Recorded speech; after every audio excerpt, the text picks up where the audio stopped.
All right, welcome everybody to pre-show for the Sword Coast Chronicles. I am DM Galabond, and slowly but surely are waiting on the players to gather in the Discord and on the Roll20. Viewers, hope you have been having a good Wednesday.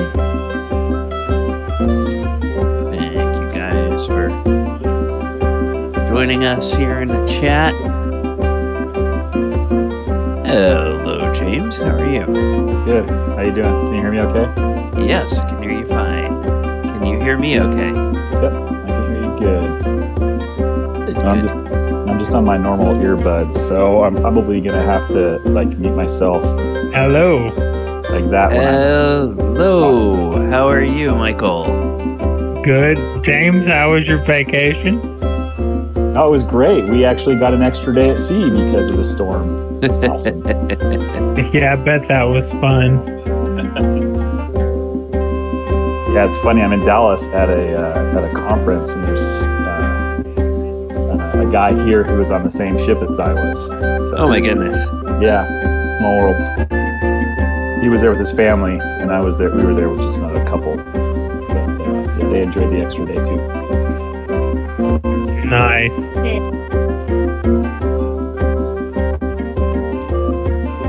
Michael, how are you doing? I've been doing well, man. Work's been doing good. Not doing. I got an extra monitor now again. Thank goodness. Nice. So I got my backup monitor back. Other than that, I've been doing pretty well. Work's been okay. Getting through training, and when that's done, I might actually take me a vacation. There you go. Well, I got vacation time already, and personal nice. time, I might as well. Yeah. Hey, Galabon, I notice I still don't have my bag of trick animals available. Do you not? Okay, let me take a look at.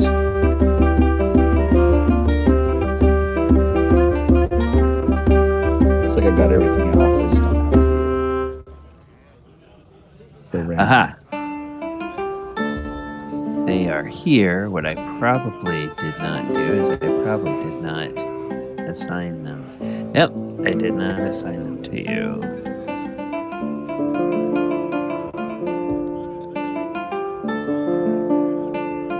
There's Marty. Happy Ghostbusters Day, everybody. Yeah. What was that? Happy Ghostbusters Day. Today's Happy Ghostbusters Day? Yep, it came out, let's see, June 8th of 1984. It's June 8th. Well, today's the 9th. Today is the 8th. It is the 8th. Oh, it is the 8th. Why is You're a day ahead. Oh, I clicked on my watch and it went to the 9th. I guess that's the first thing on my calendar. That's weird. Why did it do that? No, we got a date for everything. Well, that's always been the thing, the day that it was released in theaters. Some theaters are actually showing the original and Afterlife today in theaters. That's funny. Yeah. Like, I'm good. I've already seen it in theaters, and now I've got I got it all on Blu-ray and DVD and Ultra, whatever, HD Blu-rays. Yeah, I think I've got the trilogy or Ghostbusters 1 and 2. Something. The digital version. Ghostbusters, I loved the first one. I don't think I ever saw the second one. And yeah. What?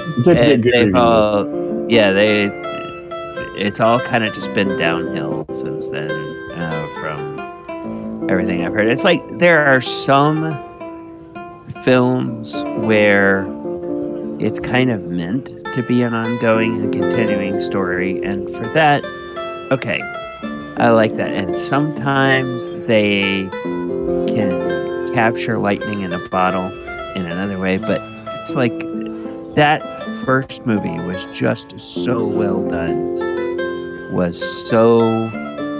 Had the perfect casting, the perfect timing. They just captured everything. It's like, I don't know if they could ever do anything better than that one. 1, 2, 3, No, 4, nothing to beat that movie. I'm not gonna lie.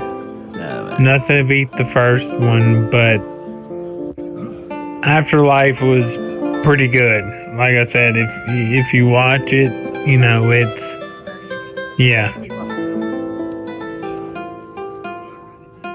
I may sometimes I watch things like that when I'm super bored, and I'll watch something on video on demand, like HBO on demand or whatever, or something like that,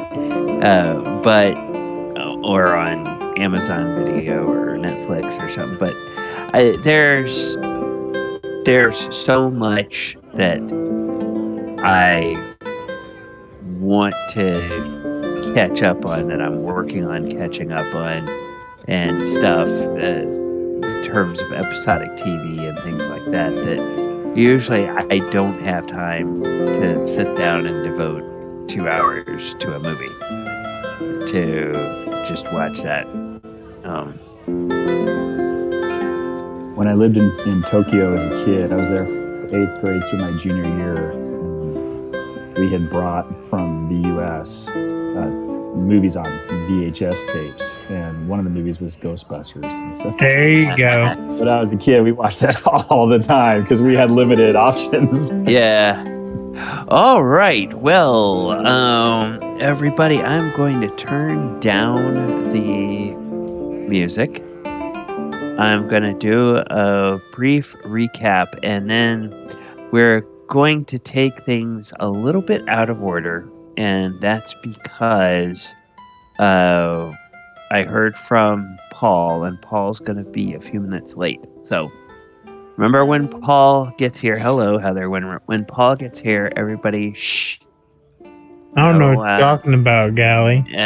No spoilers, because just like Heather last time, Paul has to make a decision about whether he's going to choose a bargain or not. But while we are waiting for Paul, welcome, everybody. Welcome to Sword Coast Chronicles. I am DM Galabond, and tonight we're joined, I think we're going to have a full house tonight, which is great.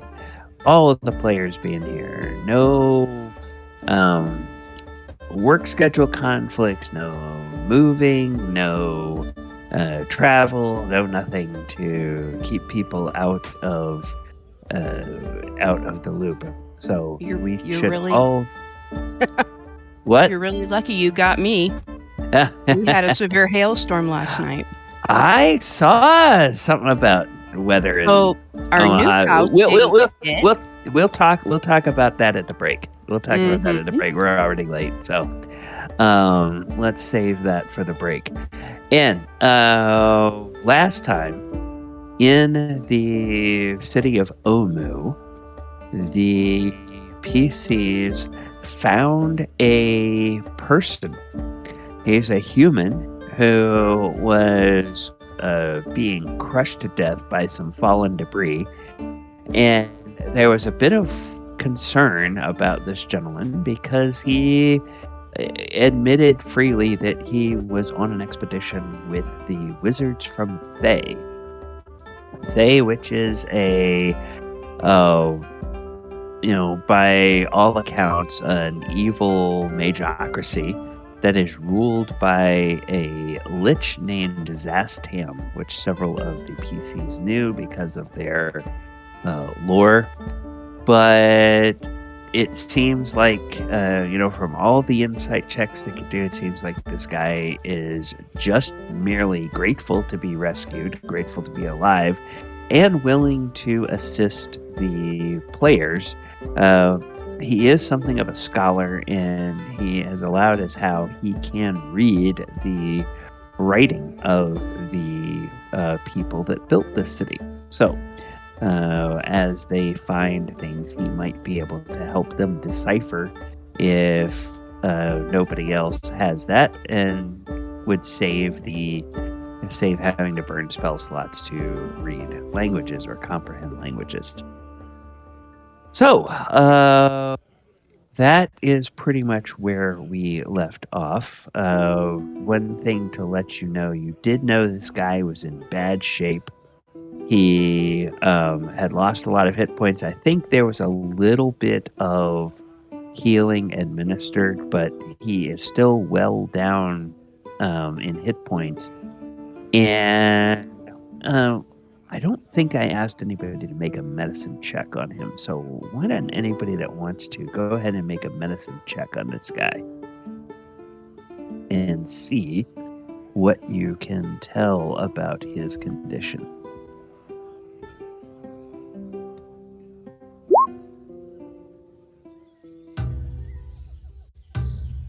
Did a medicine check for 25. 15. Yeah, I know. Yeah, Ken did a medicine check right at the beginning, I think. Hello, everyone. Hey, Oh. welcome. Glad to be here. Hello, everyone. Yes, okay, we are going to get to Krenraid in just a moment, but what you can tell about this Orvex character is you can tell that he is suffering, at least two of you, so it looks like Falisher and Dez would be able to tell that he is suffering from multiple levels of exhaustion. So, you can potentially restore his hit points if you want to use any magic or any potions to restore him to full hit points, but it's going to be at least another day before he is completely fully healthy. And so the guy looks, says he's more of a scribe than a fighter, and he kind of looks more like a scribe than someone who can fight. But he probably will not be in much condition to help out for another day or so. Unless there is magic in the party that can remove levels of exhaustion. I think one of the restoration spells will do that, but I don't know if anybody has access to that or if you'd want to use it on this person or not. How many levels does he have? 3, you said? He said 3 levels of exhaustion, yes. So he's I think he's moving at half speed. Is basically he's disadvantage on ability checks. His speed is halved, and he has disadvantage on attack rolls and saving throws. Yeah. So this guy's pretty messed up. Yeah, he had lost quite a bit of blood and was being severely crushed by that masonry that fell. Yes, Heather, go ahead. I have Cure Mass Wounds and Greater Restoration. Okay. You guys be thinking about whether you want to use that while I turn to Paul and say, hey, Paul, welcome back. Hello, everybody. It's glad to hear those voices again. Yeah, it's great to hear you. We are going to do a quick rewind to the night before for the party and give you an opportunity to make a choice. I haven't watched, so I kept my word. I don't know what the choice is going to be about. Okay. So you remember the last time you were here, you were getting ready to leave Strixhaven and come to Omu, and the party was told by Bigby that he had found a coven of hags. And these hags would be willing to make a bargain with the party members, and that bargain would essentially give them a second soul.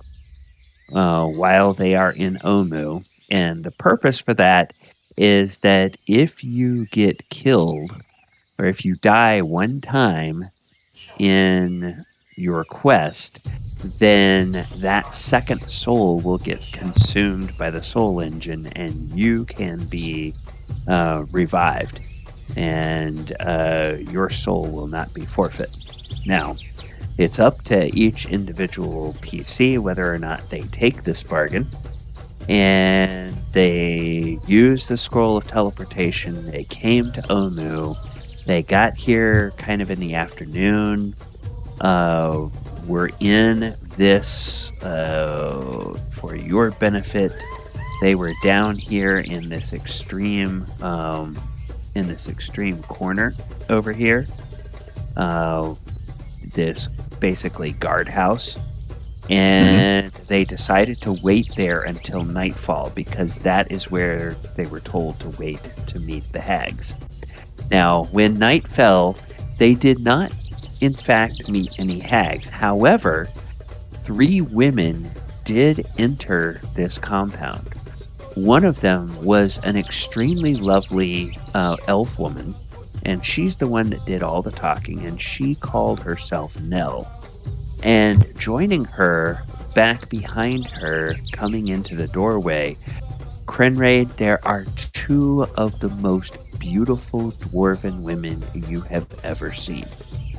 I mean, they are just incredibly gorgeous dwarven women.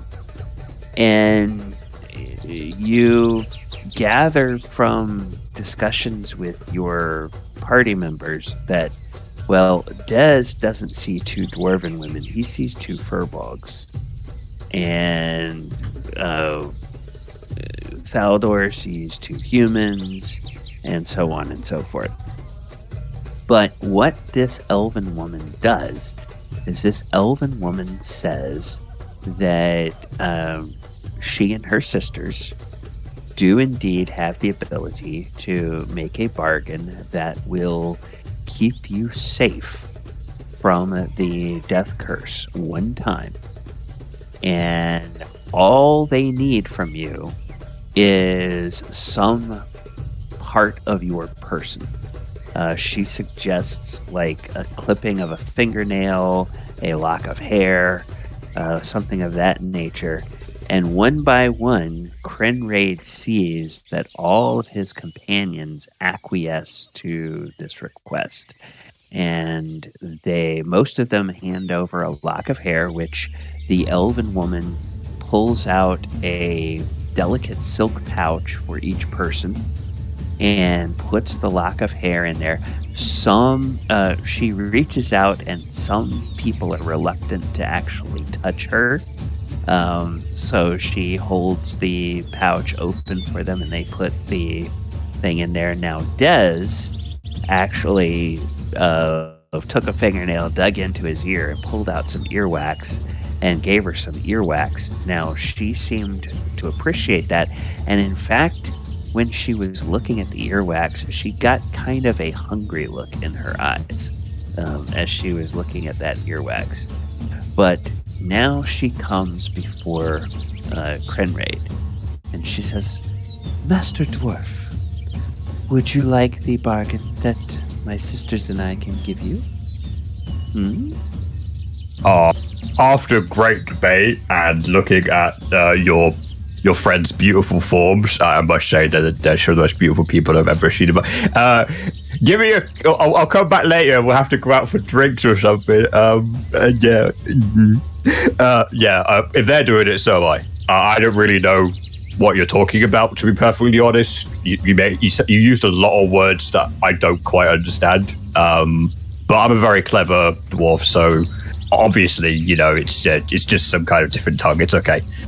Well, all I need is a lock of your lovely curly dwarven hair. Are you sure that's all you want? Like, you don't want a tooth or something? Well, later tonight, we will be back. We will have some fun. But for right now, all I need to secure the bargain is a lock of your hair, or something else that you are willing to give up. Some part of your person. Fingernail, or you saw that your furbog friend gave us some precious wax from within his ears. Oh, you're not going to get this wax out of my ears. It's as stubborn as I am. Trust me, I've tried with a pickaxe once. It's never coming out. Well, if you're okay with hair, I'm happy to give you some of that, but not from the beard, though. This is a very finely trimmed piece of, aerodynamics, this is, and I need to swip it around sometimes, so can't give you any of this, but we'll carry some hair. She seems a little disappointed that she can't get a lock of your beard, but I'll give you something a bit better. I feel like this is a bit closer to my heart, so I think that means a bit more, and it'll open up his under. How do I describe this? He'll slide off his breastplate that's attached to his chain shirt ever so slightly, and he'll reach his hand down and rip some very orange chest hair out of his chest. Give it a wave at a bit. It's still a bit slimy, probably a bit stinky and sweaty. Okay, and she says, and hold it out. Oh, that's lovely. And she has the little silk pouch, and she reaches a hand out. Now, do you let her touch your hand as she takes the hair? Yeah, I mean, absolutely. I've got... Krenraid would have no concept of this being bad in any way. He's just taken aback that she'd say it was lovely. It's the first time any woman's ever said that to him. As soon as her fingers touch yours, I need you to make me a wisdom saving throw, please. I'm afraid I don't have my sheet in this game, or I don't see it at the very least. But I can roll a 1d20. Whoops, I think. Hold on. Okay, that's right, because you have. This is the first time you've logged in, so I need to give you access to your character. Which will do that right now. And now. All right, now you should see your character. I know it's 1d20 plus 1, so this might be easier. 15. Okay. 15. Oh, 15 is exactly what you need. So you feel like this, even though those dwarven women over there are the most beautiful dwarven women you have seen, this compulsion almost washes over you, and you feel like this elf woman who touched you is so charming, but you shake it off, and it doesn't seem like she's trying to do anything. It's just she is so charismatic that even just her fingers brushing against yours can cause a reaction like that. And she seems totally unaware and totally oblivious to the effect that it had on you. Certainly, she doesn't seem to be trying to have that effect on you. But she's very happy, and she looks very carefully at the ends of the hair where she can still see some of them. You pull them out by the roots, and she kind of has this little hungry look in her eye as she's looking at that, and she stuffs it in the little silk pouch, draws it up, and she says, "Very well. Sleep well, my dears. You will have your gift in the morning." And so she and her companions, they take their leave, and pretty soon everybody feels kind of a wave of sleep wash over you. You make your plans to have your watch rotations, and it seems like that's going well, but at some point, Krenraid, you wake up where you open your eyes in the middle of the night, and one of these two incredibly beautiful dwarven women is on top of you. She's completely naked, and you are completely naked, and she is just riding you like there is no tomorrow.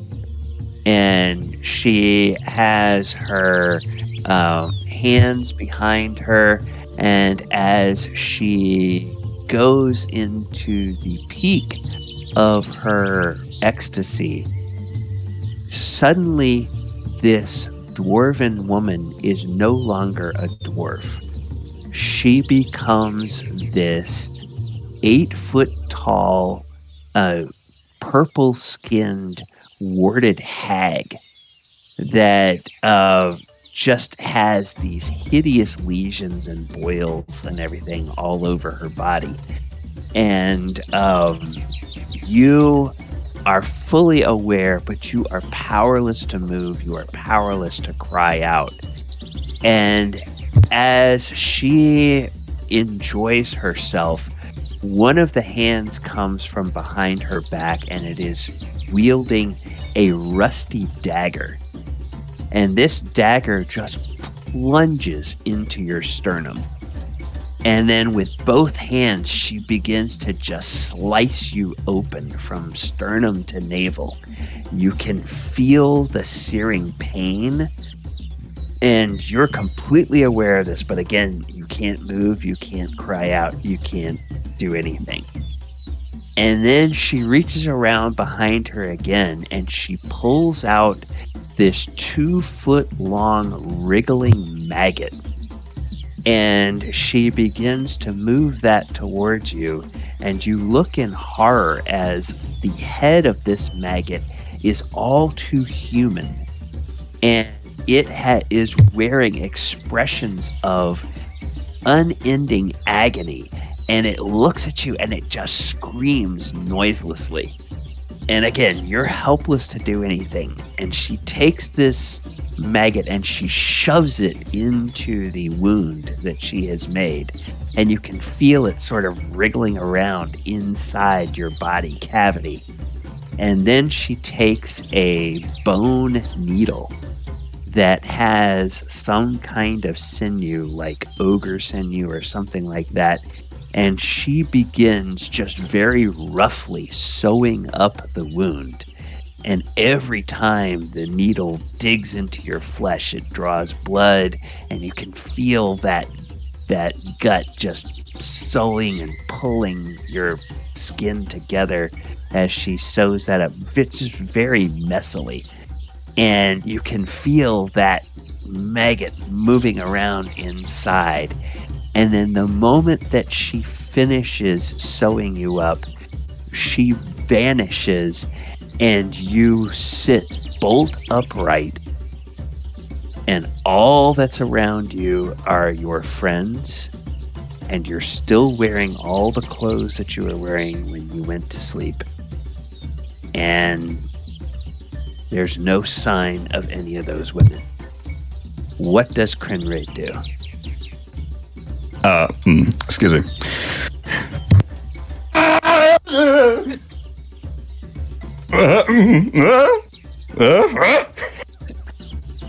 Well, he's taking his clothes off. He's scratching himself, trying to get past all the hair, trying to find the hole.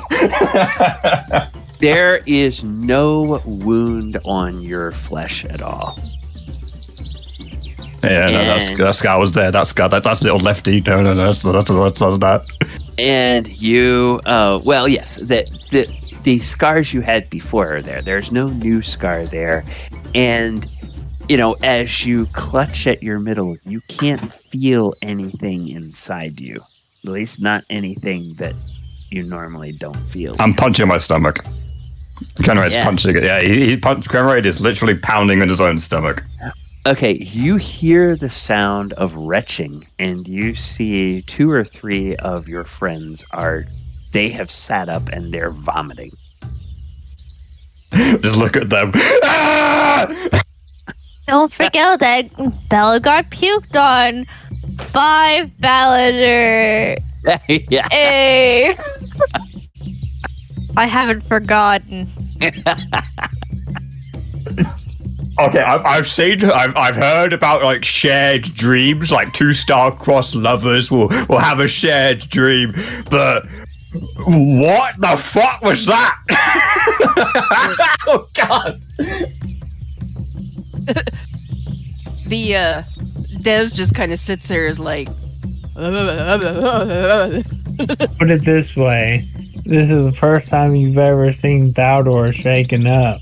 They literally pulls out his whiskey bottle, doesn't pour it in a shot glass, and starts taking pulls of his whiskey bottle straight from the bottle. Then I hold it out to Des, and Des takes a drink. Yes. So there you go, if that tells you anything. And you see Thaldor's hand shaking, which you've never seen happen before.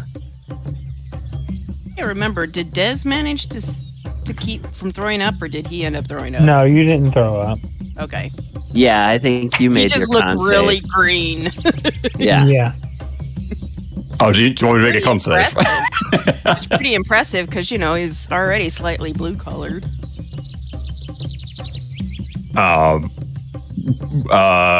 Okay, so let me just get this straight. Let me just try and work out what the hell. So obviously that was a dream; it wasn't real.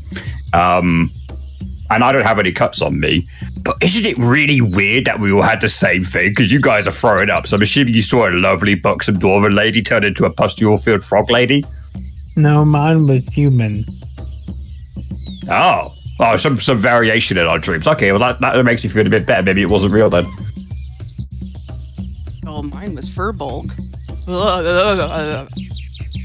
It's not. Do you prefer like human guys or girls or? No, it's what she turned into afterwards. Yeah, no, that wasn't. Oh no, that wasn't pretty. Yeah, and if you see Mulek, he's retching, throwing up, and just saying over and over, "Big B's dead. Big B is so dead." And Belle's just shivering in a corner, curling herself up in the tightest, smallest ball she can. Because Belle, I think, was the only one that didn't go to sleep. She was the last to go to sleep, wasn't she? Belle was the one who wanted to stay up and have some Yeah. catnip with these guys. Right. Yeah. But they never had the chance to have catnip. They just did that. I know what the best thing to do is after you've had a nightmare is to eat lots of delicious food. All right, so don't worry, guys. You get it out of you. I'll go get some breakfast. Don't worry, it wasn't real. Nothing to worry about. We'll have to go meet those hags later, though, because I don't think they put that to deal with that. So. You're not leaving this area. No, I'm turning the fire on. I'll just put some pancakes. No fire. Oh, you don't want pancakes? No, don't want fire. Because in retrospect and hindsight, Paul, we did a scouting of the area, and we didn't want to alert our That's presence to the people. Oh, okay. It's the Veshnu, the weird snake people. So we don't want to alert our presence. Yuan'ti. The Yuan'ti. Oh, the Yuan'ti. Yeah, so we didn't light a fire or anything that morning. We just kind of made sure and kind of got out of there. Okay. Maybe a dwarven lullaby then. He'll just start singing. Yeah, there you go. And you The think little razor. What? Go ahead. Belle will kind of raise her hand and say, "Well, I can make two people forget that even ever happened to them." With a weak smile on their face. It never happened. You just forget about it. Don't worry about it. It was a dream. It didn't actually happen. Sometimes it's so real I can kind of see why you think that, but it didn't. Fine. Nothing to worry about. See? But you see Thaldor put the Jimazing to his eye as he's got the bottle in his hand, staring at Mulek, and Mulek and Thaldor have a conversation about it. And do you remember that conversation, James? Yeah, I think you said you saw it, right? Yeah, because you asked. You're like, "Do you see something?" And I was like, "Yeah, you don't want to know." That was the gist of that conversation. Because I could look around and I could see the little squirming worms inside everybody's chest. Yeah. I've had dreams of massages before. Let's be honest, some of them are erotic, but that was the weirdest massage I've ever seen in my life. I didn't know my imagination was so vivid. So Thaldor just holds out the bottle. "I see you're in good spirit. hands starting to steady again. And I hand it to Krenraid. I said, Krenraid, you need a shot of this. Here. Oh, I'll never say no to that. Thank you very much. Yep, right. Yep.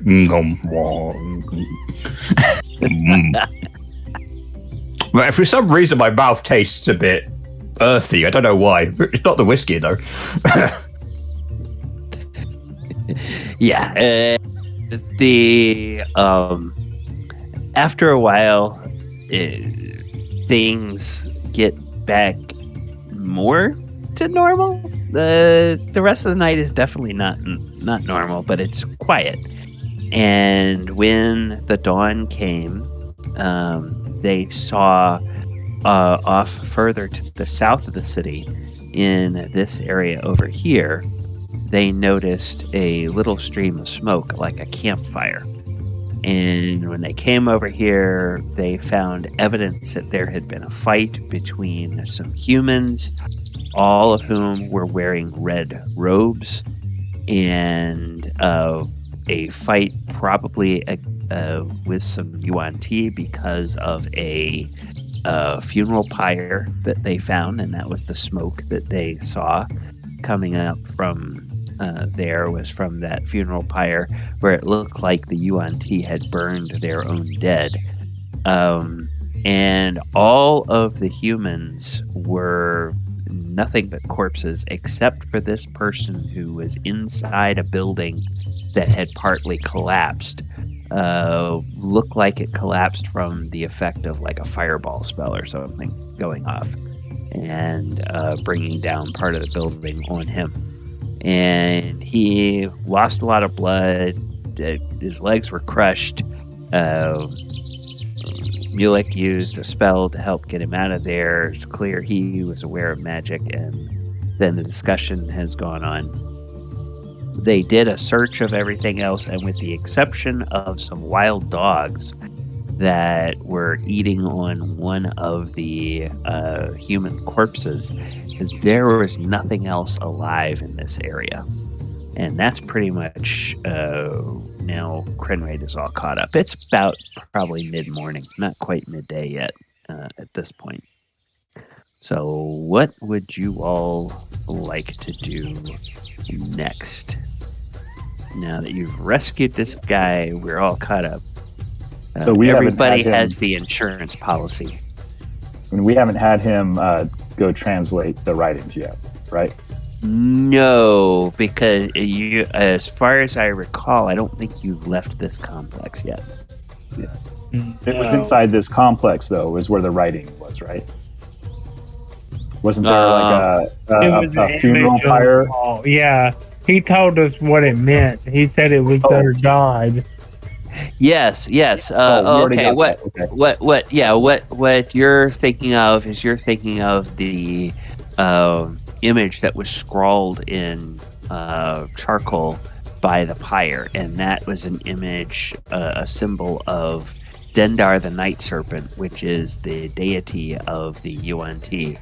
And Krenraid will recall, as the rest of the party did, that the last time you saw a symbol of Dendar the Night Serpent was in the lair of Imrith, which was built in a desecrated temple that had originally been built by dwarves and dedicated to the dwarven pantheon. It's making me angry just thinking about it. Krenraid's boiling up. You can see his eyes starting to get a bit bloodshot. Yeah. So, it's, Orvex says, that's curious that they burned their dead. I'm not sure why they did that. Normally Yuan'ti don't make funeral pyres. Not sure why they would burn their dead instead of burying them. Maybe they couldn't take them back to where they wanted to bury them. I don't know. Much more efficient to burn them. I suppose. Carrying a few dead bodies around would be quite cumbersome, I'd imagine. Yes. Well, I'm not sure, other than the Yuan'ti themselves, I'm not sure how much there is in this area. to. Go ahead. Do we know if the Yuan'ti could be aware of what the soul engine does to those who die? Oh, that's a good one. Have we been told? Do you ask Orvex? No, I'm asking. Well, it's out of character. I can't recall if we ever heard anything, but is there any reason for us to believe that the Yuan'ti know about the soul engine, or that they're just here protecting or scavenging this land or protecting this land, but not really knowing what the soul engine is doing? Would we have been told anything about that in our? No, you specifically about the Yuan'ti. No. What you gathered, and this was gathered from conversations with Orvex last time, and also from your from the experiences that you had heard about from Dez and what he brought when he came back to the group. It's clear that this whole death curse has been going on for a while. And it's affecting people all over the place. It's not just affecting people in the Sword Coast, but it's affecting people in Thay. And so the reason that one of the reasons Zastam sent this expedition was to find out, they had reason to believe that there was something here in Omu, just like the Circle of Eight people that sent you have reason to believe there's something here. And Zastam wants the death curse found and stopped because it's a danger to his own people. Now, Orvex said that he never spoke to Zastam personally. The leader of their expedition is dead. And when somebody speculated, he says, it's quite possible that Zastam gave him some special instructions that he didn't give the rest of us. So I don't know what else Zastam wanted, but he wanted us to go and try to find what's causing this curse and see if we can stop it. So if they know about it, and then obviously Dez's people didn't know where it was going, but they knew Dez had a connection with somebody, some powerful wizards. So they said, why don't you go talk to them? And so the Yuan'ti would probably know that something is going on, but what they know about it and whether they know it has anything to do with this place or not, who knows? Yeah, we don't know anything. Okay. All right. Yeah. So Mulek would just, out loud thinking, would say, I wonder if the Yuan'ti know something about this death curse that we don't know, that burning, if someone dies, burning them protects them somehow or helps them somehow, or I don't know, that is odd. That wouldn't make sense. I mean, if their soul is gone, no need for the body anymore. You know? I mean, you can't resurrect them. So I guess they know something because they're like, oh, well, screw it, they're dead. Just burn their bodies. Their soul goes to the soul engine. It's over. Everybody normally cremate themselves? I'm not sure. I know human tradition. I know we cremate people. With fires, but Orvex hasn't seen that practice before.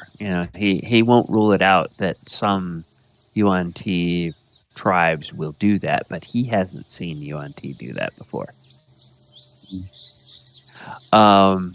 They tend to, because they believe in, Dendar the Night Serpent coming and eating the world, they believe in burying their dead so that their dead will be blessed to be eaten by Dendar the Night Serpent when he returns.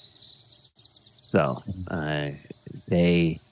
that's kind of part of their mythological beliefs or their beliefs about death and the afterlife. You all have heard some things from your friends in the Circle of Eight. So I'm going to ask everybody to make either a survival or a history check. It's up to you, whichever's better.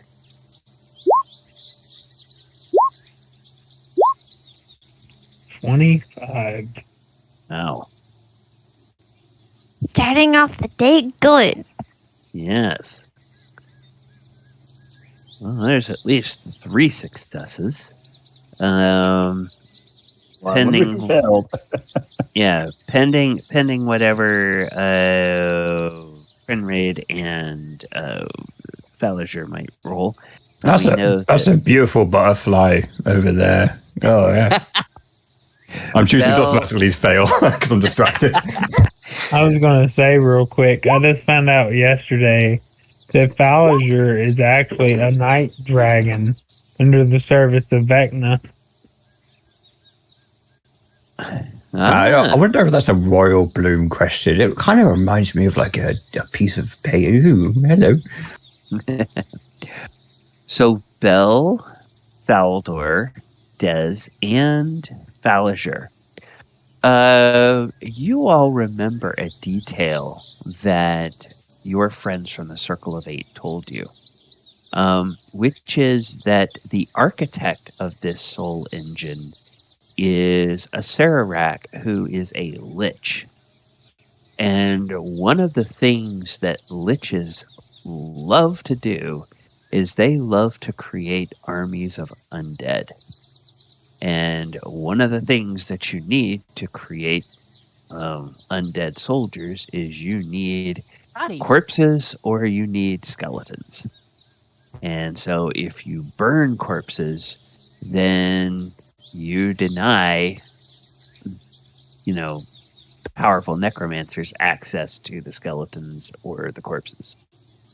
So it could be that if they are here, Mulek, when people start telling that, you think, oh, well, maybe they might know something about a Sararak.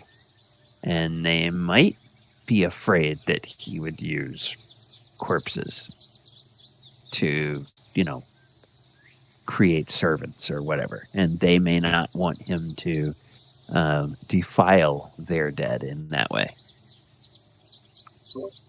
Well, that might lead me to believe that the Yuan'ti are just afraid of or not in favor with the Sararak as we are. Yeah, I mean, it would be very difficult to imagine anybody that would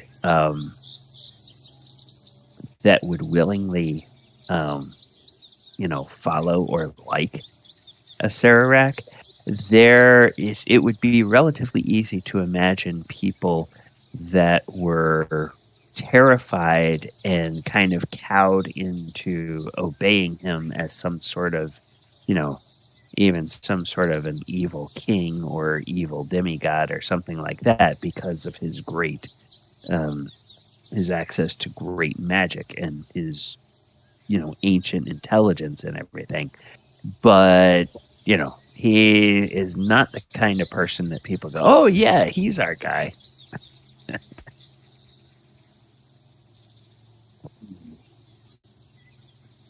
So yeah, it.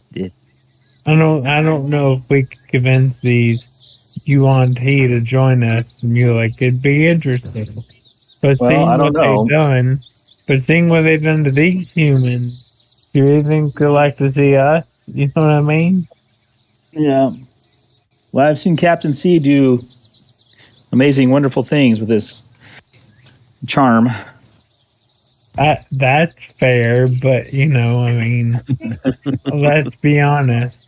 Scary snake person sees a human, doesn't like humans. We could talk our way out of a paper bag, but come on.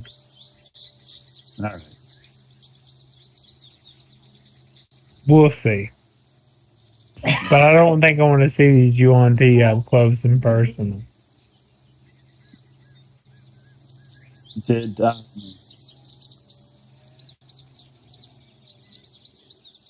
James, were you going to say something? Yeah, can you hear me? Yeah. Yeah, Orvex. Remind me, is this the first location you guys came to, or did you have another location marked out to investigate as a possible entrance to this tomb? No, this was the place that we decided would make a good base camp. Because of we presumed with the walled compound being mostly intact, only the one gate, it would be easier to defend. Most of the buildings here being relatively structurally sound would give us a place to have a base of operations as we explored the rest of the city. We were just beginning to set up when we were attacked by the Yuan'ti. So I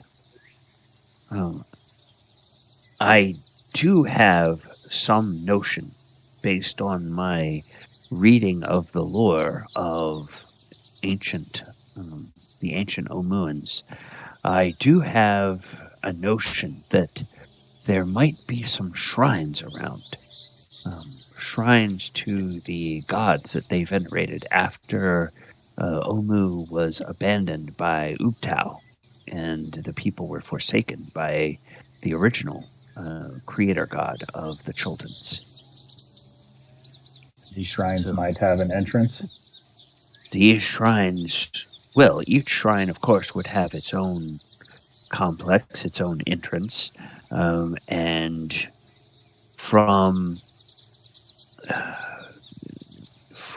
some of the research we have done, it indicates that we may need something from these shrines in order to find our way into the... we were led to believe that we would need to find something from these shrines in order to gain entry to the actual tomb itself. And out of character, that tracks also with information that you guys were given from Bigby and Martin Cana. Yeah. And how many were there? 6 or 8? Or... No, there were 9 of these gods. Sorry, I'm a little still befuddled with a worm thing, but I won't trouble you with that. It's mess with my head. Okay. He kind of gives Mulek a strange look, and then he sort of looks at the rest of you like, "Is he okay?" Well, do you have a location of the closest shrine to this where we're at now? I do not, but I do have an idea of what we are looking for. These shrines, or these gods, they took the form of animals or creatures that were native to the Chultan jungle. And so if we found buildings that were covered with the iconography of these animals, that might be a place to begin. And we, because they are shrines, it's likely that there will be, a structure that looks kind of like a place of worship. So that can be different in different cultures, but most of them usually have a protected wall around them, and the central shrine is usually small and rather squarish. So I would suggest that perhaps we look for places that match that kind of layout, that kind of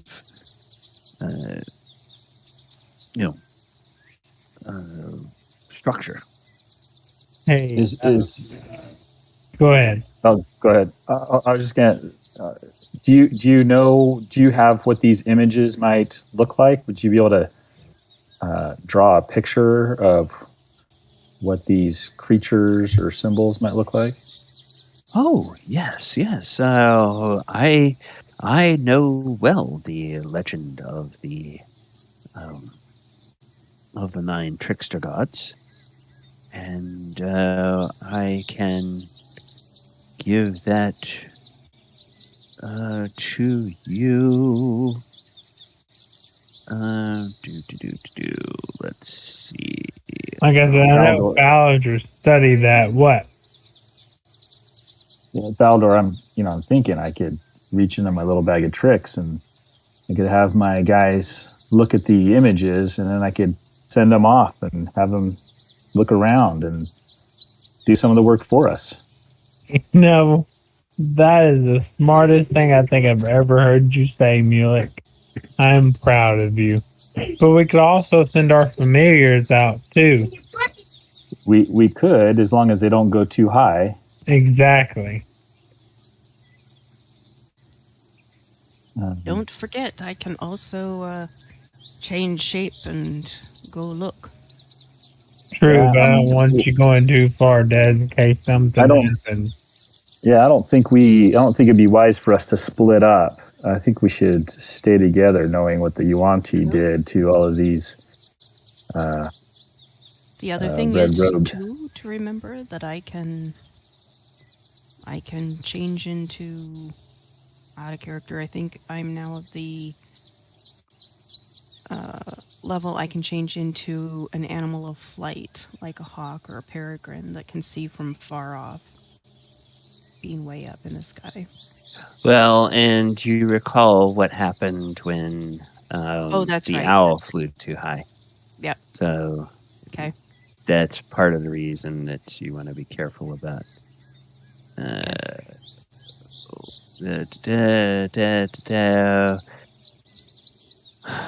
I've got to go back and find the right chapter. This stupid thing overnight. So yeah, that's not a bad idea, Mulek. What say you, Ballinger? I know you studied it. Which one of those gods would be the best to work with? It really just depends on what we want to do. Well, I think we need to find all 9, right? So to me, it sounds like we need to locate these 9 shrines that are each going to have an image of a different entity. And so I'm thinking, we get our best artist here to draw. We can draw out the diagrams, I could show them to my friends and scatter them off, and have them help us search this city while we do our own investigating. Okay.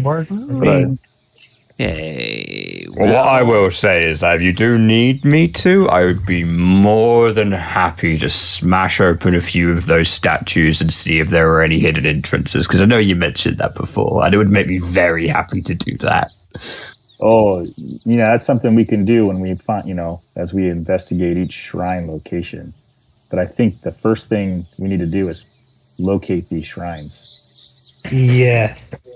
Okay, I think D&D Beyond may have just crashed.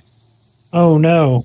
Because I was trying to find some information and I got a message. The service is unavailable. That is correct. The service is down. The timing. What are you trying to find, Gally? Well, let me see. I do have... My character sheet's working. If I have Tomb of Annihilation, I do right here. All right. So, I can go to the old-fashioned book, and I can. That was a test. Okay. Well, not roll 20. Roll 20 is fine. It's. No, that was D&D Beyond 2 roll 20. Oh, okay. My character sheet is still working. It might be fixed now. It may be done temporarily. Yeah. I'm looking for the legend. Here it is. All right. So the legend of the 9 trickster gods. There are. There's a Zorbo and a Zorbo is a. Okay, I'm gonna have to look that up in the back of the book too, because at least for me, that's still. Zorbo.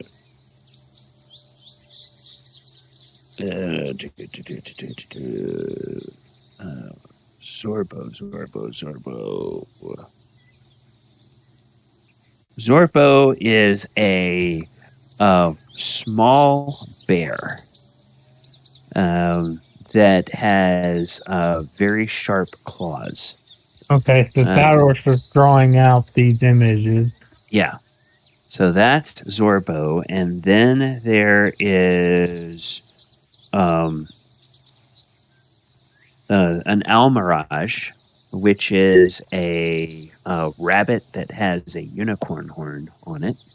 He starts drawing that as well. So I start drawing all the gods. Then there is a Commodon, and the Commodon is a jaguar that has tentacles with snake heads coming out of its shoulders. There is an Eblis, and the Eblis is kind of like a stork almost, but with a more wicked-looking beak. Is what the Eblis is like. Then there's a Sioux monster, and the Sioux monster looks like a monkey with a tail. And then there is a Froghemoth, and the Froghemoth looks like a frog that has several tentacles off of its back, and its eyes are on a stalk on the top of its head. Then there's Nang Nang, which is a Grung, which is a little frog person. There is a flail snail, which looks like a flail, and instead of having antenna, it has multiple pseudopods growing off of its head, and each one has like a bony, prickly ball at the end of it. So it looks like it's got a flail on top of its head. Then there is a Jaculi, which is a feathered snake, a feathered serpent. And I think that's all of them.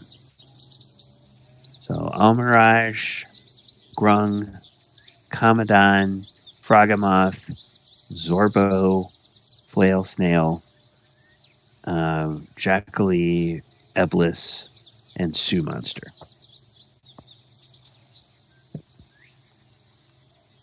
So yes, I'm now getting an internal server error on my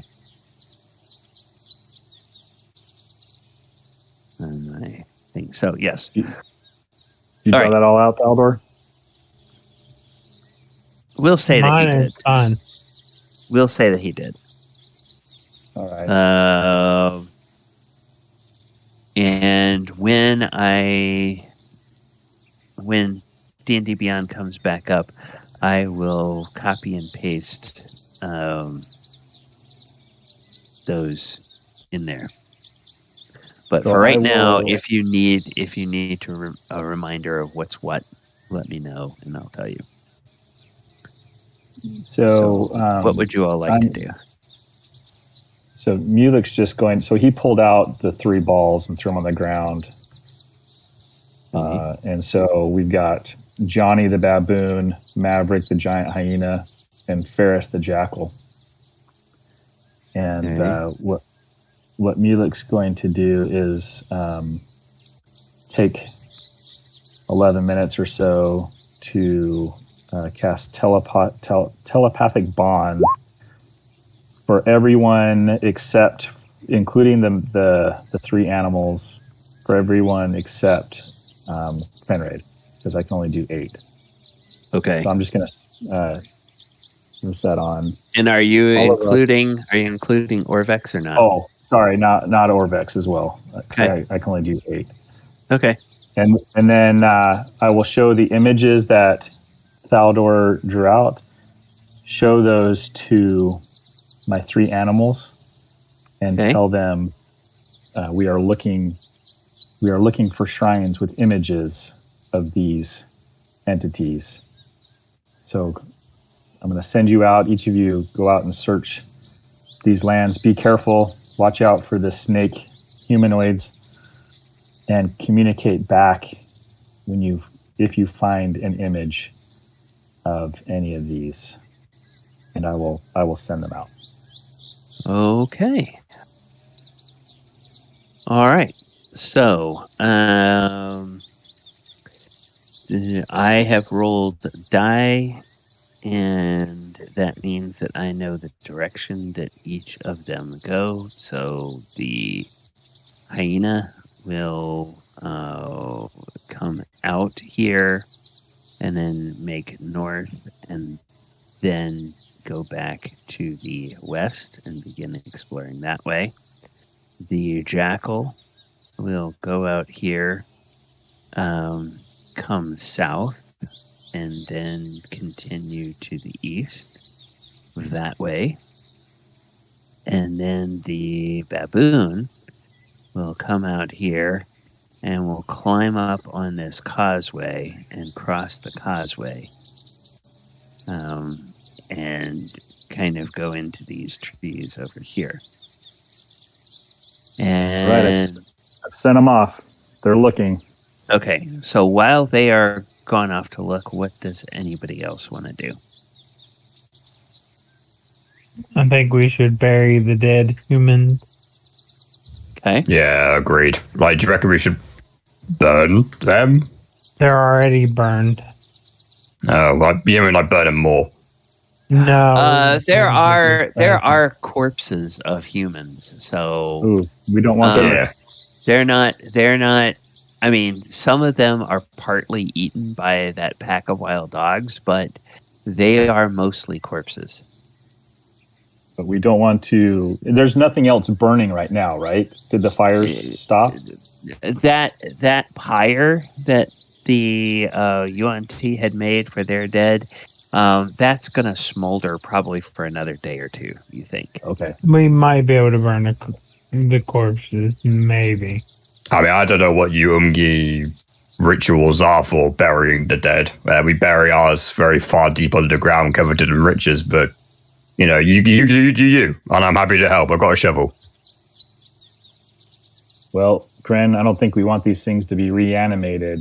Do you think we can bury them deep enough that if they are reanimated, they won't come out of the ground? You would reanimate them, or I mean, to get rid of them completely would be to crush the bones. Great idea, yeah. It's the right plan.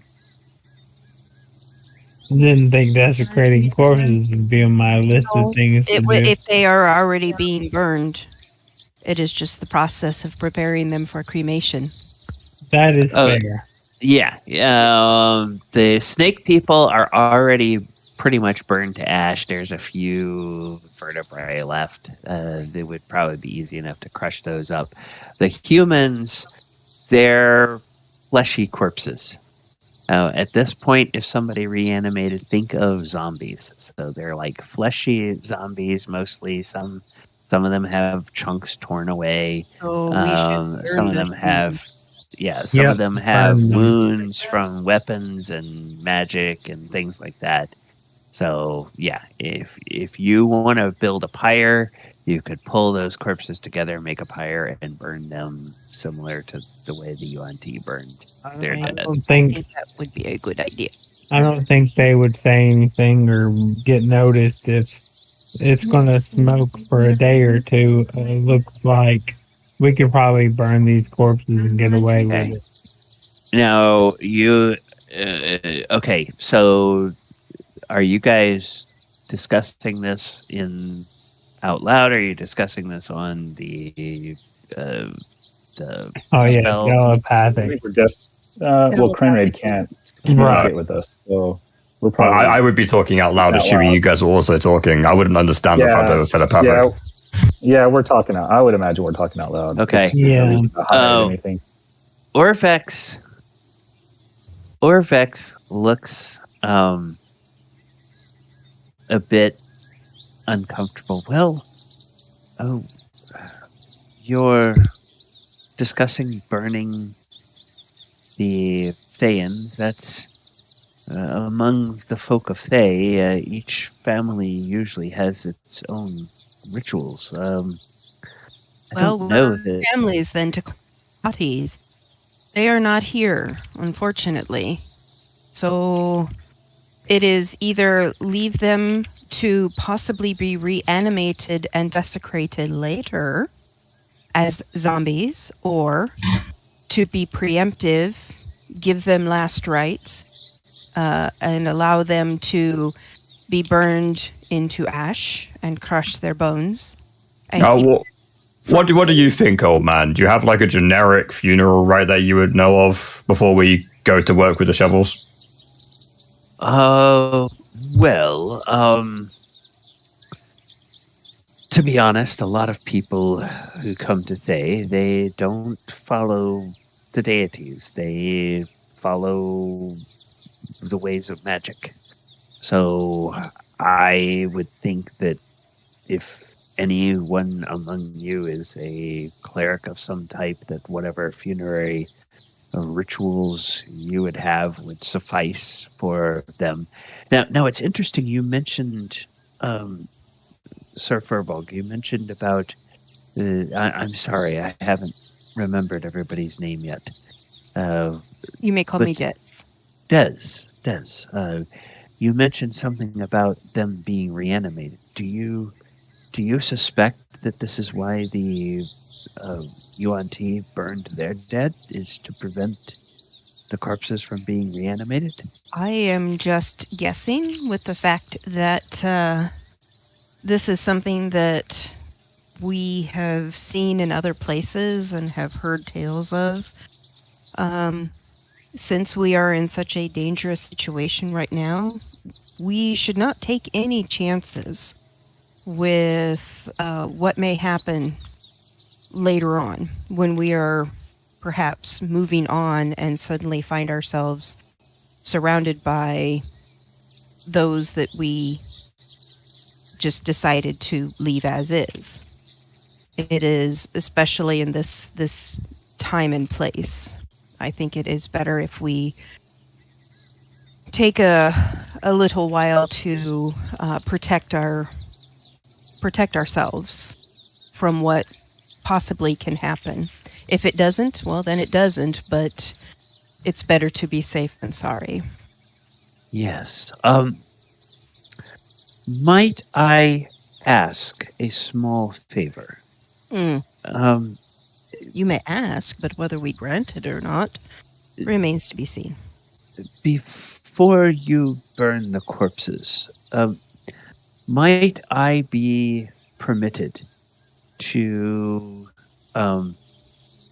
take perhaps a lock of hair from each one and place it in pouches for safekeeping, along with perhaps some piece of their robe? The reason I say this is, if we survive this and if I make it back to Thay, there are those there who may have the ability, through arcane means, such as a wish, to resurrect the dead, them. as Yeah. long as I have some piece of their flesh or some piece of their body, like their hair. I do not see a problem with that. I'm just stating that for right now, bodies left as they are, up against known odds or the potential in someone basically diabolical. Not bother to worry about stooping so low as to desecrating someone's remains and bringing them back from the dead as zombies. Better to be safe than sorry. Well, I mean, coming from Thay, necromancy is practiced there, so...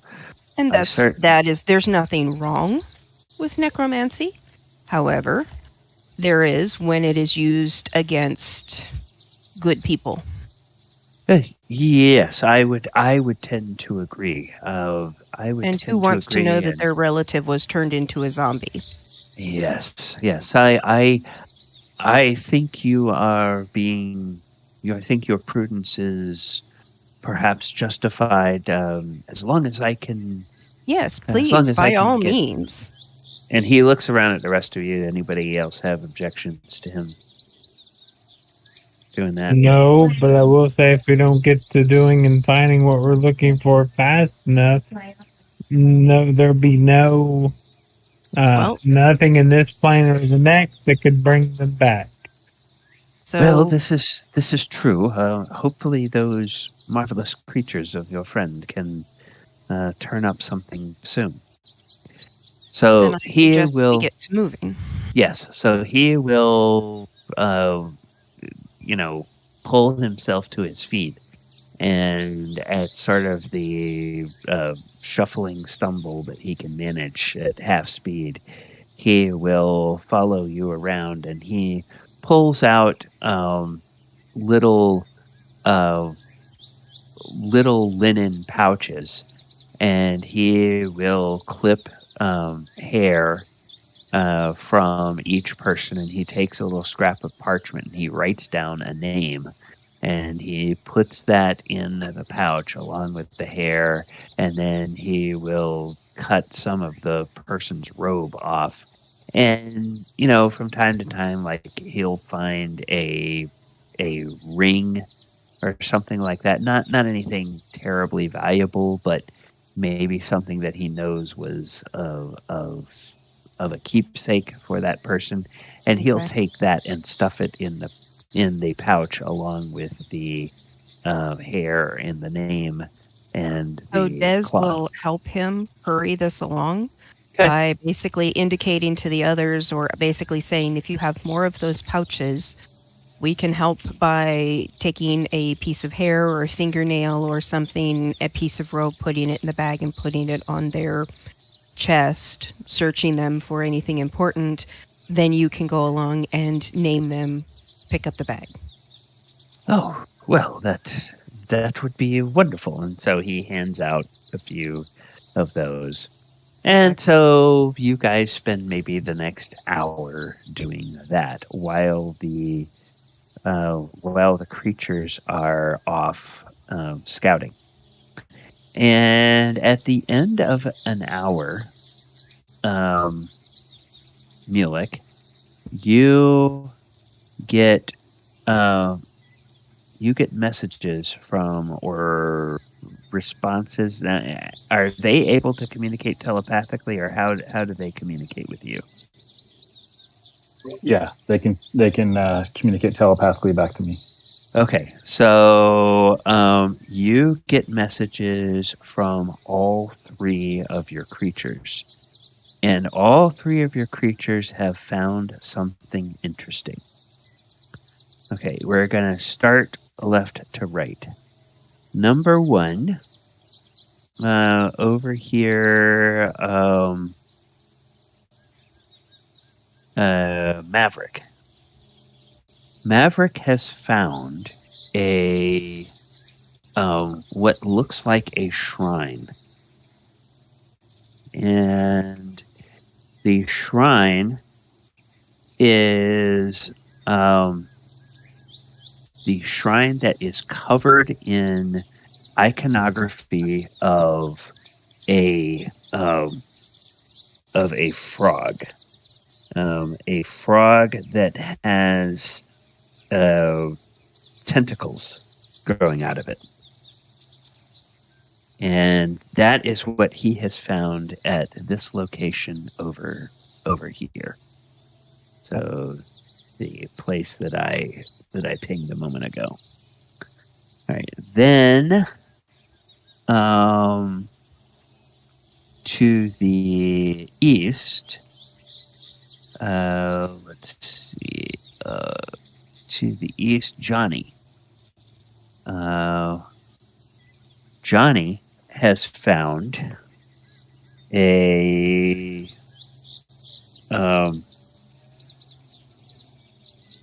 shrine that is covered with the iconography of a jaguar with multiple tentacles growing from its shoulders.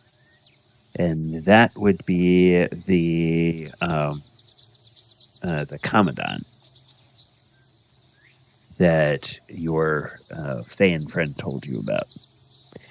Okay. And then the Jackal, Ferris. And when they're communicating, all 8 of us can get the message that are telepathically bonded.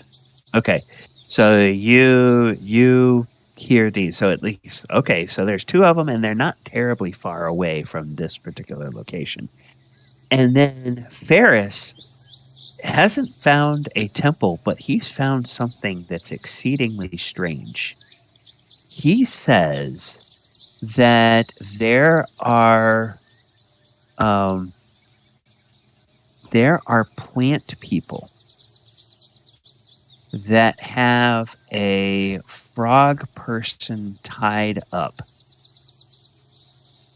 And these plant people look like they are about to push the frog person into this big lake of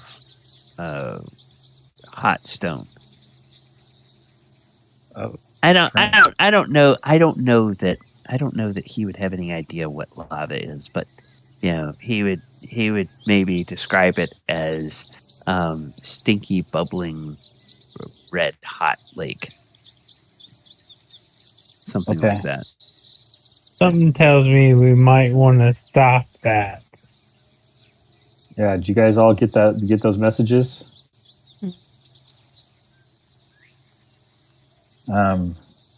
Yeah, do we want to interfere? Do we want to? Well, I'm saying we know from my drawings and from what Fowler said and what we know of the gods, didn't they take the form of those animals? The form of animals. Right. And one of them was like a frog person. One of those trickster gods, if you will, is a frog person. A Grung. There is. So we got those messages. Beware the frog monster. Okay. So I don't know if this is the frog monster that we were warned of. We saw the writing of. Well, you make me an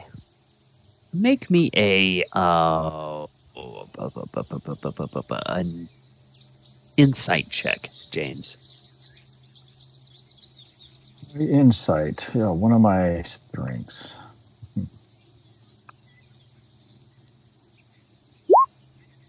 22. Wow. Actually, that's pretty good.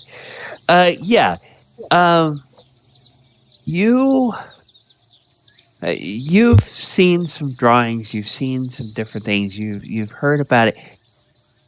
You think about frog monster. When you think of things like bullywugs and these people that have been described as living in Chult that are called Grung, the frog-like people that have different brightly colored skin, you think of those as frog people. Now, a frog that has a stalk with eyes on top of its head and a bunch of tentacles coming out of its back, that sounds like a frog monster. Gotcha. So you would say, if you were betting difference between a frog person and a frog monster, you would guess that whoever wrote that message probably would be able to tell the difference between a frog person and a frog monster. All right. Well, if we want to save this frog creature, we're going to have to hurry over there. It sounds like he's over by the lava. Yeah, well, I guess, yeah, I mean, I don't know if that would help answer a lot of questions, but yeah, I guess we'd want to move. Be a hell of an entrance, wouldn't it? You know, we walk in and we, rescue a frog in distress. That sounds like a pretty good entrance to me. I guess you're itching for a fight, aren't you, Krenraid? Honestly, I'm still really, really pissed off about the whole temple desecration thing that happened in that old Dowie temple, and the fact they converted that statue into their terrible god. So, yeah, I am. All right. Well, I'm going to have... Who is this, Ferris? I'm going to have Ferris... So I'm going to communicate to Ferris, cause a distraction. Try to delay whatever these plant creatures are doing from throwing this frog creature into the lava, into the liquid. Okay. You tell him to cause a distraction, and then you're going to tell the rest of your friends to start moving in that direction. Yeah, I think we were kind of all communicating to go, and then we would have communicated to Krenraid. Sam's like, yep, okay. Let's go. I had a character real quick, just point Go ahead. Whatever. Did we finally get all of these bodies in the fire? You've been working about an hour. So you've probably got most of the items cataloged, but yeah, it'll probably take another hour to get them all in a location that you can build a pyre and burn them. So you still have work to do in that, but dealing with this is probably not something that's going to take all day. Oh no, I was thinking that as he finished up with each one, as far as their whatever, that we'd be tossing them onto the fire. Okay, yeah.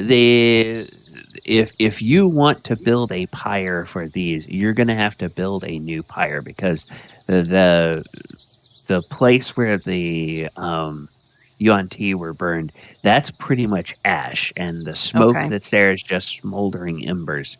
If you want to have it be a pyre, you're going to have to go out and find more fuel, bring it back, and then put the bodies on top of it. So it's going to be... It would be like probably an hour to collect fuel and get that ready, and then probably another hour to get all of the bodies over there and on that is what I'm guessing. So you've got a little bit more work to do. All right. But yeah. All right. So we are coming up on the bottom of the hour. So now that we have a plan of what we're going to do with the information that Ferris brought you, we're going to take our break. We will. I will describe when we get back from the break the distraction that Ferris causes. You guys can get in position as you wish, and then we will deal with what happens with these particular creatures here. All right, everybody. Go ahead. And I also, when I got the messages from the other channels, I would have had them come back to us so that they could take us and show us what they lead us to the area. So I would have said, all right, start coming back to us where we're at. Okay, so you want the other two animals to go back to the compound. You'll go find. All right, you'll go Ferris. Find Ferris and Yuan. All right. Well, we will do that. All right, viewers, thank you guys so much for hanging out with us this evening. I am DM Gallopon. I am going to turn the break music back up. I put the timer back on. We will be stepping away to use the facilities and take kind of a bio break. And we will be back shortly. And we will resume our session. Players, I am going to mute. You all can stay here in the chat channel, or you can move to the off-stream voice channel if you wish to discuss during the break. We'll talk to you in a few minutes.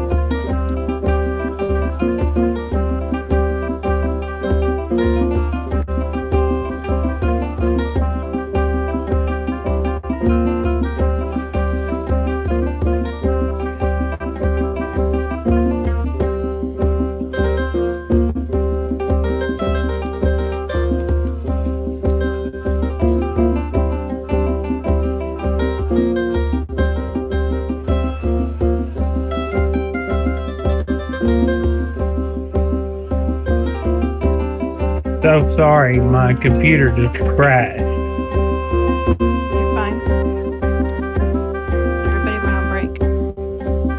Okay, good. No, it crashed, and I was like, oh god, it gave me the blue screen of death. I don't know why. I have to look it up. How's the new job been going? Been doing well, actually, Goonie. Been going really well. I gotta figure out how to underpin my house sooner than later, because apparently I found out my homeowners will cut my insurance off next month if I don't. Under what? It's called underpinning. I have a manufactured home, and it's weird in the county that I live in. Like, I haven't been able to afford it because it's on a permanent foundation, but it needs to be like covered in. You know what I'm saying? So when I first got the house put in, the contractor was like, "Oh, well, that'll cost $10,000, so I can get a mason come in here and block it up." I mean, I've got all the materials to do the job. I just need a masonry company or people to come in and do it. So pay for labor, essentially. And the last time I got a quote, this one guy told me, well, I charge $5 a block. And I estimated about 900 block underneath this house. So yeah, that's looking at over $5,000 right there. And that's not something that homeowners pays for. I guys come out of my pocket. Yeah. And I'm not taking a loan against my house to do that. So I'm trying to see what options I have available. Because if I just had to run vinyl skirting all the way around this house, that would only cost me maybe $1,000 versus $10,000. You know what I'm saying? Well, yeah, it's kind of like, well, what are they requiring? You know, what is the minimum they're requiring for underpinning? Right. So, yeah. You saw the pictures of the damage to my old house, and of course, we turn over our new house, or our old house, to new owners Monday. And we just had the biggest hailstorm. In fact, the whole 21 years we lived in that house, we have never had that type of a hailstorm. We've had hail, but not like that. Right. And our new house didn't even know it was hailing anywhere else. We had a thunderstorm, but it was just, rain. And, but yeah, so All of my garden looks like locusts got a hold of it and just literally ripped the tops off of things. One of my neighbors was counting the number of dead birds that she had uncovered. She was up to 46. The neighbor next to her had 20-some dead birds in their yard. That's how bad it was. Just, there was no escape for anything. Jeez. And thank God for concrete asbestos siding. I didn't have any breakages. I didn't have any, I had paint stripped off of some of the windowsills and stuff, but all of the wraps on my windows, my downspouts, my gutters, they're all dinged up to hell. What about your cars? Oh, no, we're not living there anymore. I didn't even know we had hail. Well, no. I'm talking about the old house. What about the old house, yeah. So the old house, there's nobody living there, but the roof is toast, and the roof was just installed in 2018 or 2019. Oh, then it should be under warranty. Oh yeah. Well, no, it's not by act of God. Now, if it was installed wrong, then it would be, or something happened to it, just under normal wear and tear. But as far as act of God, like weather, like hail, it's not under warranty. They won't. Especially, it's like you only get a couple years on that before wear and tear from weather kind of booger it up. So now if it, like the next door neighbor, she just got the roof of her garage redone a month ago. So her roof actually, strangely enough, on the garage withstood the hail, but because my roof is at least already like 3 years old, then it's not, it's kind of lost that bounce, so to speak. Yeah. So, well, question, did it puncture through the roof? No. Okay, did it damage the shingle? Yep, the damage is to the shingles.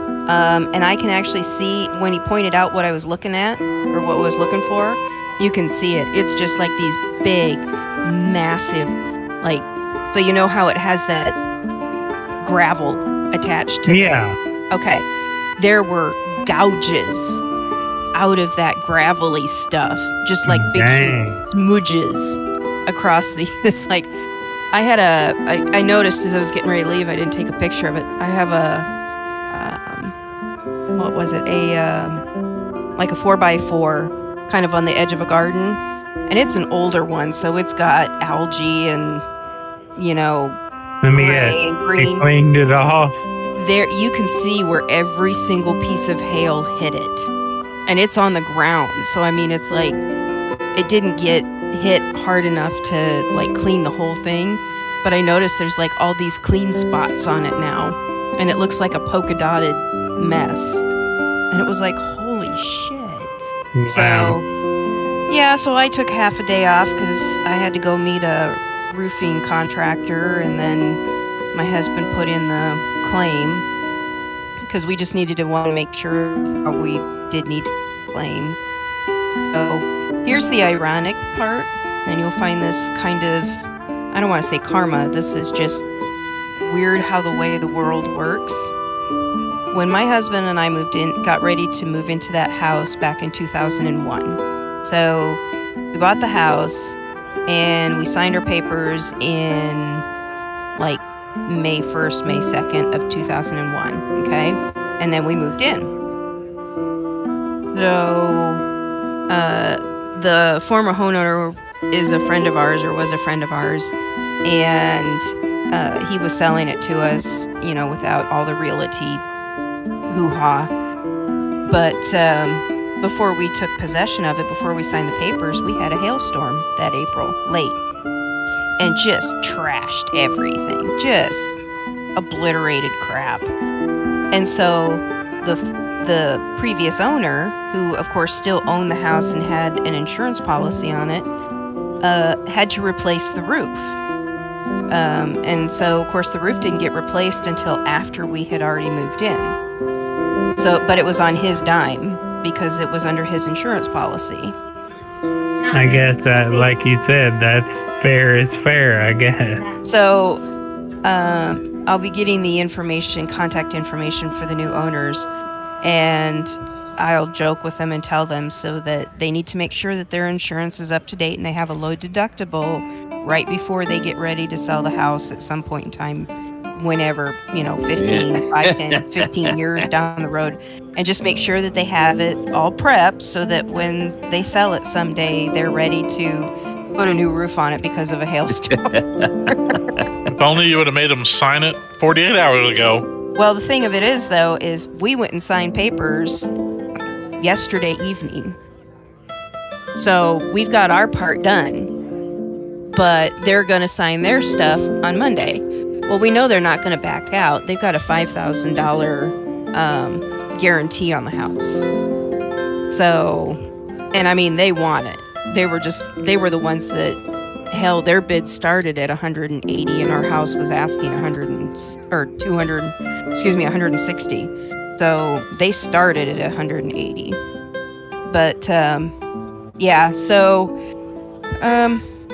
that's all right. They'll be getting a new roof on the house and the garage, maybe new siding on the garage, and definitely the gutters and the window wraps and everything will be redone. So, it's all right.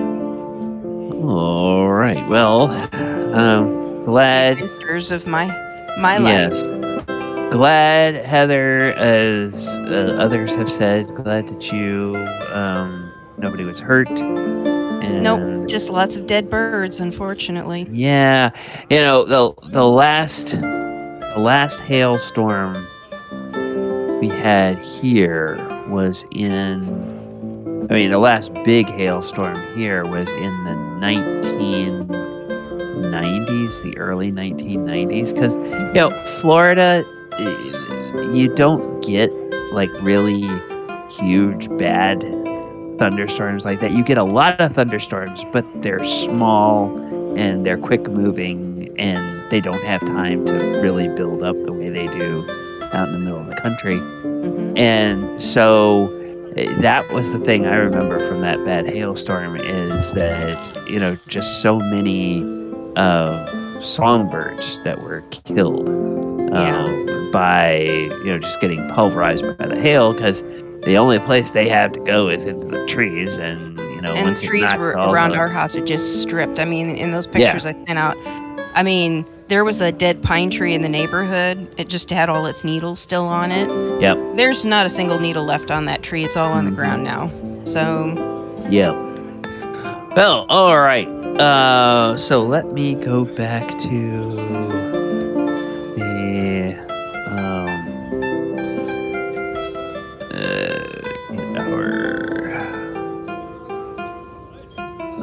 we'll get our soundscape back. All right. So you recall the baboon and the hyena. They come running back. And now you all tell Orvex what's going on, or do you all just start getting ready and heading out? I imagine we'll tell them.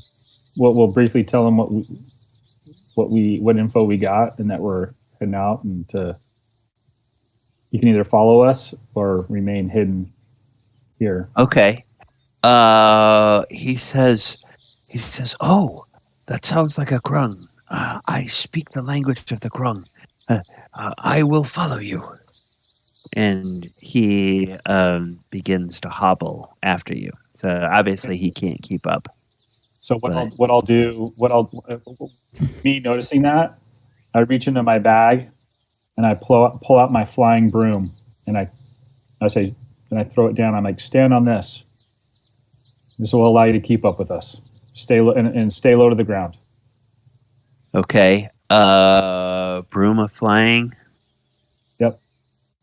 Let me just double check one thing real quick. It doesn't have to be attuned. It doesn't have to be attuned. Okay. He he'll. You tell him what the command word is. Because it requires a command word. Oh, does it? Yep. Oh, I don't even know if I learned what the command word was. Well, if you have it, you would have learned it. It doesn't matter, but you would have learned it. Just try it and speak its command word. So now you can. Zam. How would you do this? Would you say, no,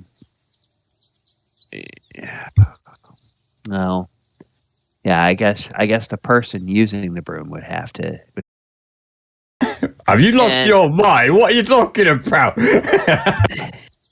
And so, yeah, actually, he looks at it and says, "Oh, broom of flying. Yes, certainly." And he hopples over, and he's well aware. It's clear that he's used to magic, and you all are. We're gonna ride it like a Harley. Yeah. So you guys begin to putter off. Now with 2 people on there, the speed is 30 feet. So basically, you guys just keep up with everybody else. All of the PCs, are you all heading over towards this area with the? Yes. Yes. Okay. All right. So then, what I'm going to do here. I'm going to keep my head on a swivel. Yep. I'm reading an instruction manual for the eagle whistle because Krenraid doesn't understand it. Whatever you do, don't blow it. To read it now. Yeah, because I feel like if we're in the air, I need to know how it works because someone told me this is how you can fly, but it's just a whistle. So how does that work? So he's been given an instruction manual which literally has 2 instructions. So he's reading it back to front. Okay. It's take him a good half hour. How are you getting in the air? Either the eagle whistle or on someone's back, I would imagine, with the broom. No, it's the other guy who's got the broom. Okay. Unless you got one. No, I got eagle whistle, but I'm pretty sure we had 2 brooms, right? No, I bought a broom in Strixhaven. Yeah. And didn't someone else buy a broom, or am I mistaken about that? No, I didn't. Did you buy a broom? You may have bought a broom for someone. I don't know. I think I bought a broom for tack. So it's in my inventory, but I've got it. I got it. It's fine. Amulet of the Drunkard, Tag Good of Plenty, and a broom of flying for tack. I guess you're using your own broom. I guess in the spirit of things, he would have given this to Des, seeing as Des really big, so this might help him walk around. Des is actually pretty fast. Oh, I know, but that, the fact that you're really big means that, he thinks you're very weighty. So he feels like, taking some time off your legs by riding a bicycle, quote unquote, would be good.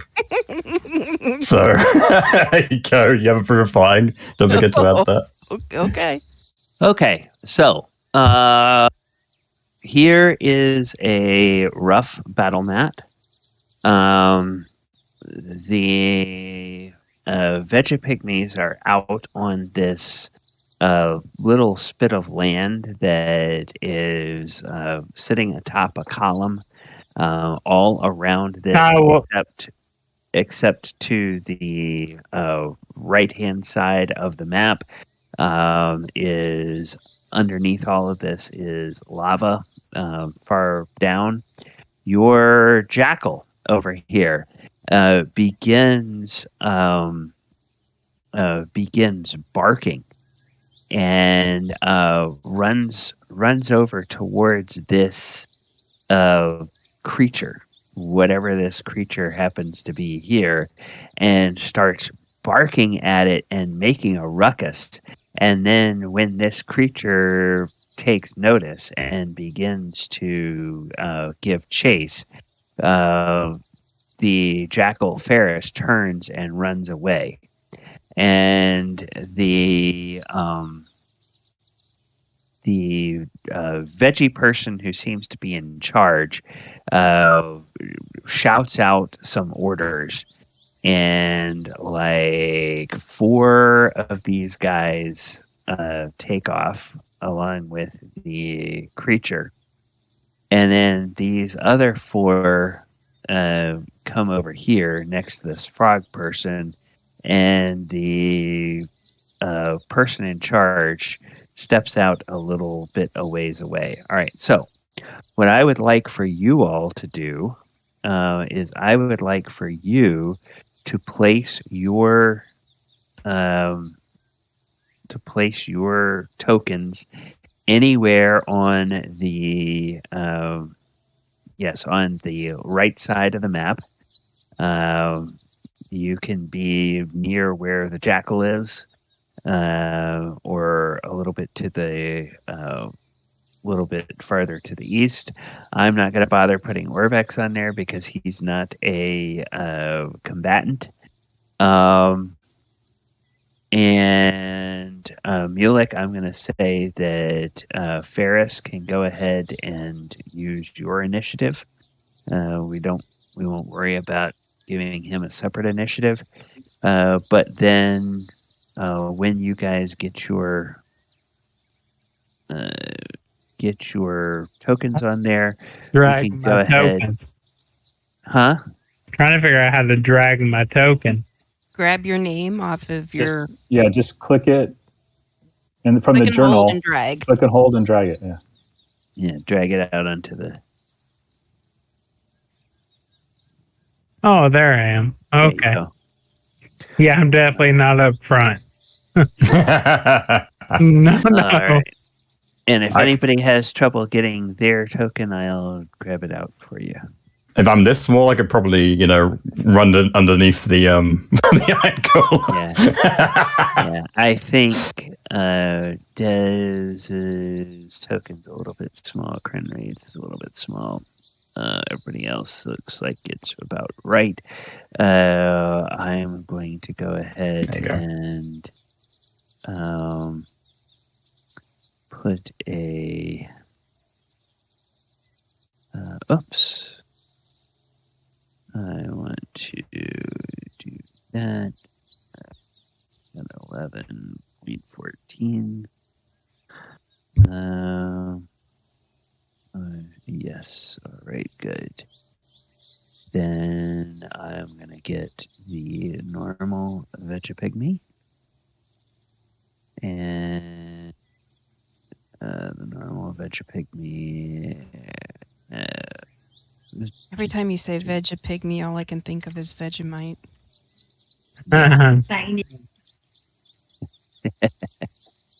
And then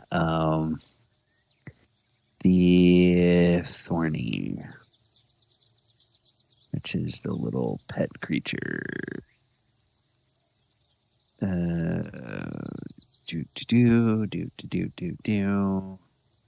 Add Dex.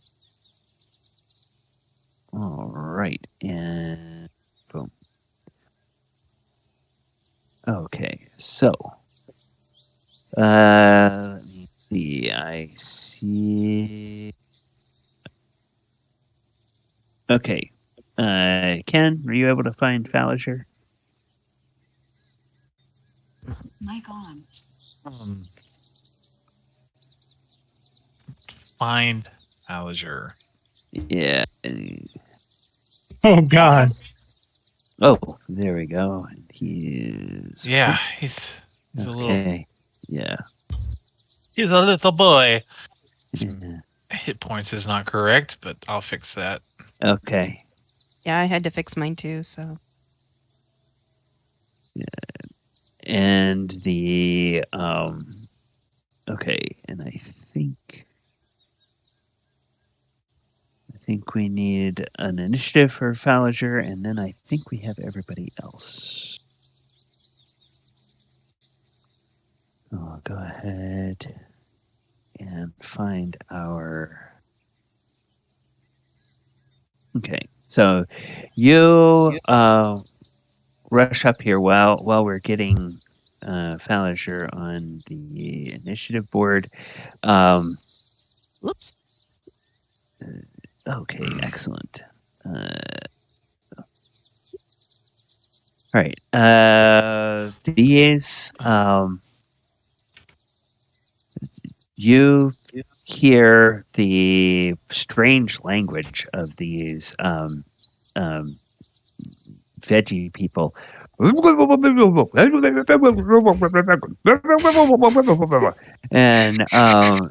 the leader seems to be very agitated about that.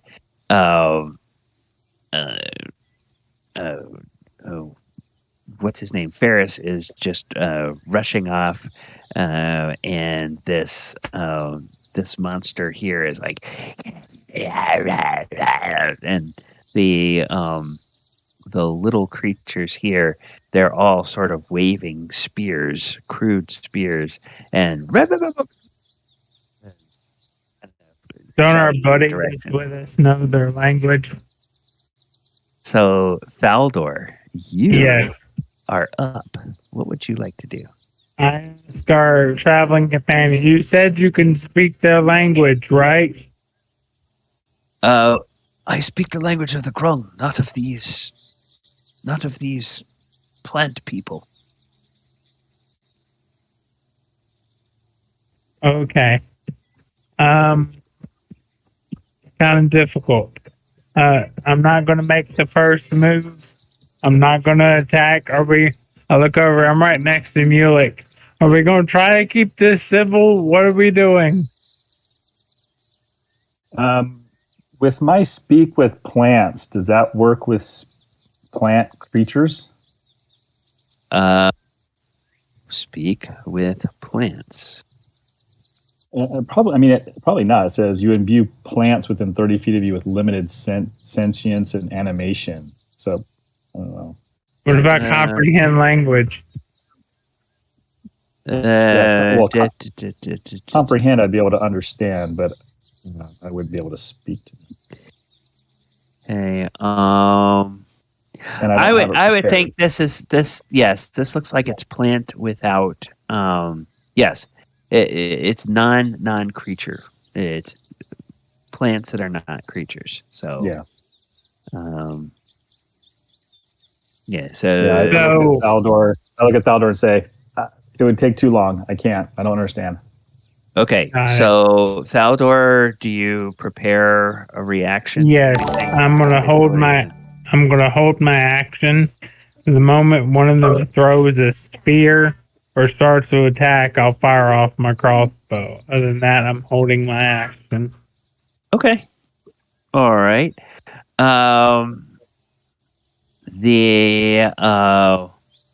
The Vegepygmies have these little crude spears, but they also have little slings and pebbles, and they all put stones in their slings, and they start to whirl them, and they are going to attack you guys. So there are going to be 4 Vegepygmy attacks incoming, and I'm going to say one. I'm going to say that the Shield Guardian, Krenraid, and Falazur are the 3 targets because you guys are the 3 that are most in the front. So,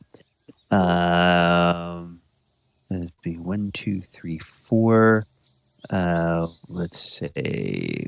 While you're doing that, I'm just going to roll damage for this guy because I'm going to hit him.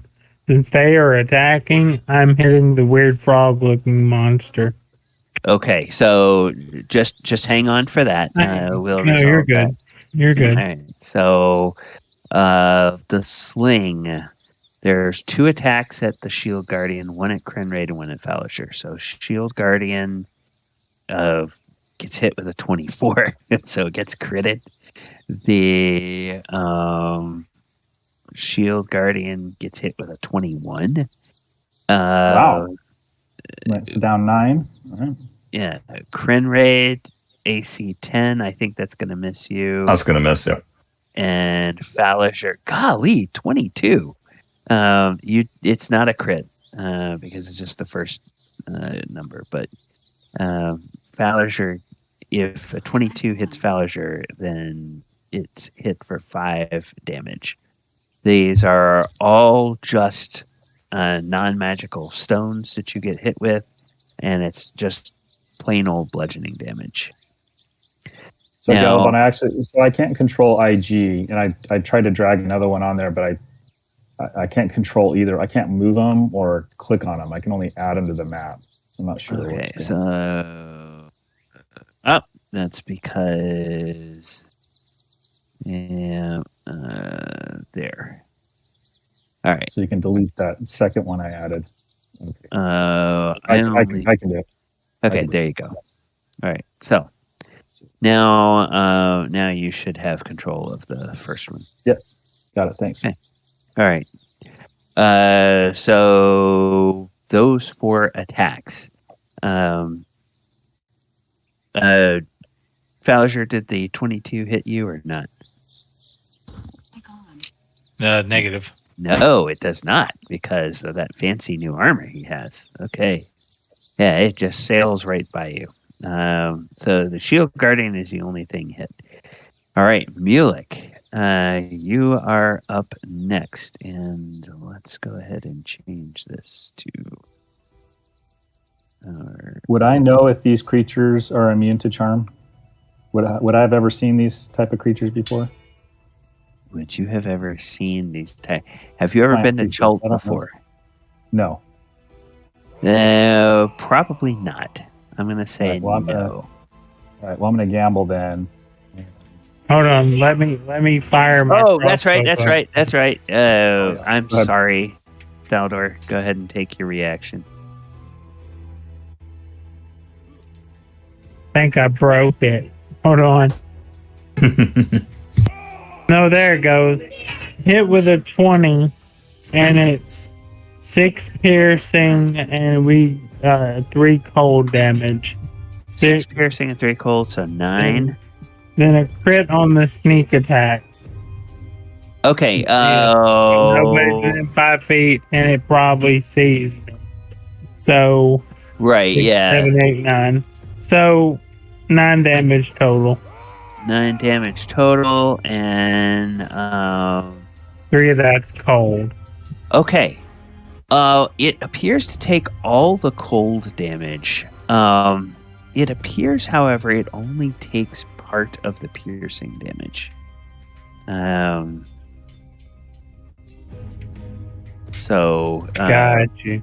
Yeah. Well, my crossbow is magical, though.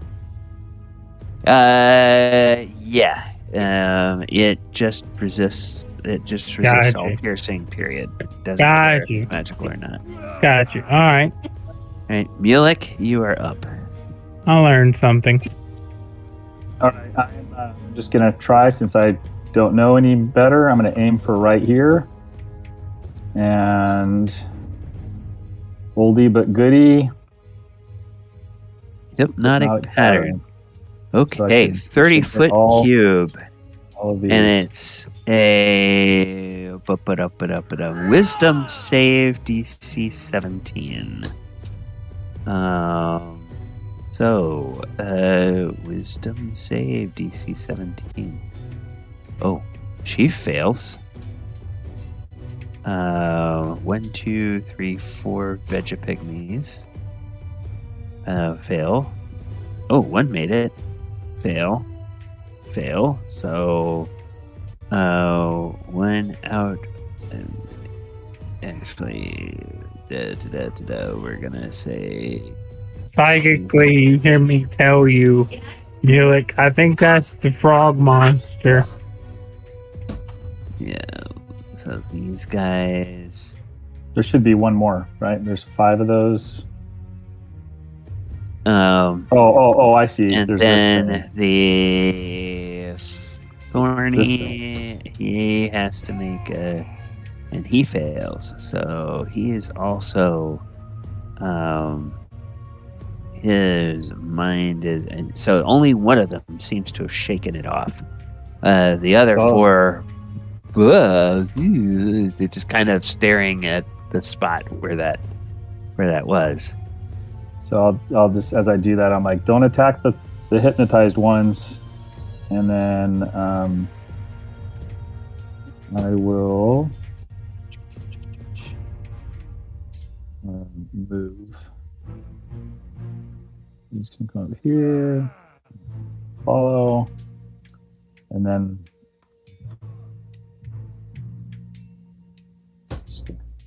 Ferris is going to just be kind of like next to me, hanging out. Okay. And that's it. All right. And that's the end of Mulek's turn? Yep. Okay, Krenraid, you are up. Which one's a charmed? I can't tell. Like, is it immediately obvious? Like, how would you describe your charmed magical effect, James? Like, if you could describe it like on a creature. I'm trying to think. Were you with us when I did all the hit? Did we not meet you till after? No, you used it a few times in my company. But I would I'm curious to see like what you think it would look like. They just get really relaxed, and it looks like they're just staring off, like they're not.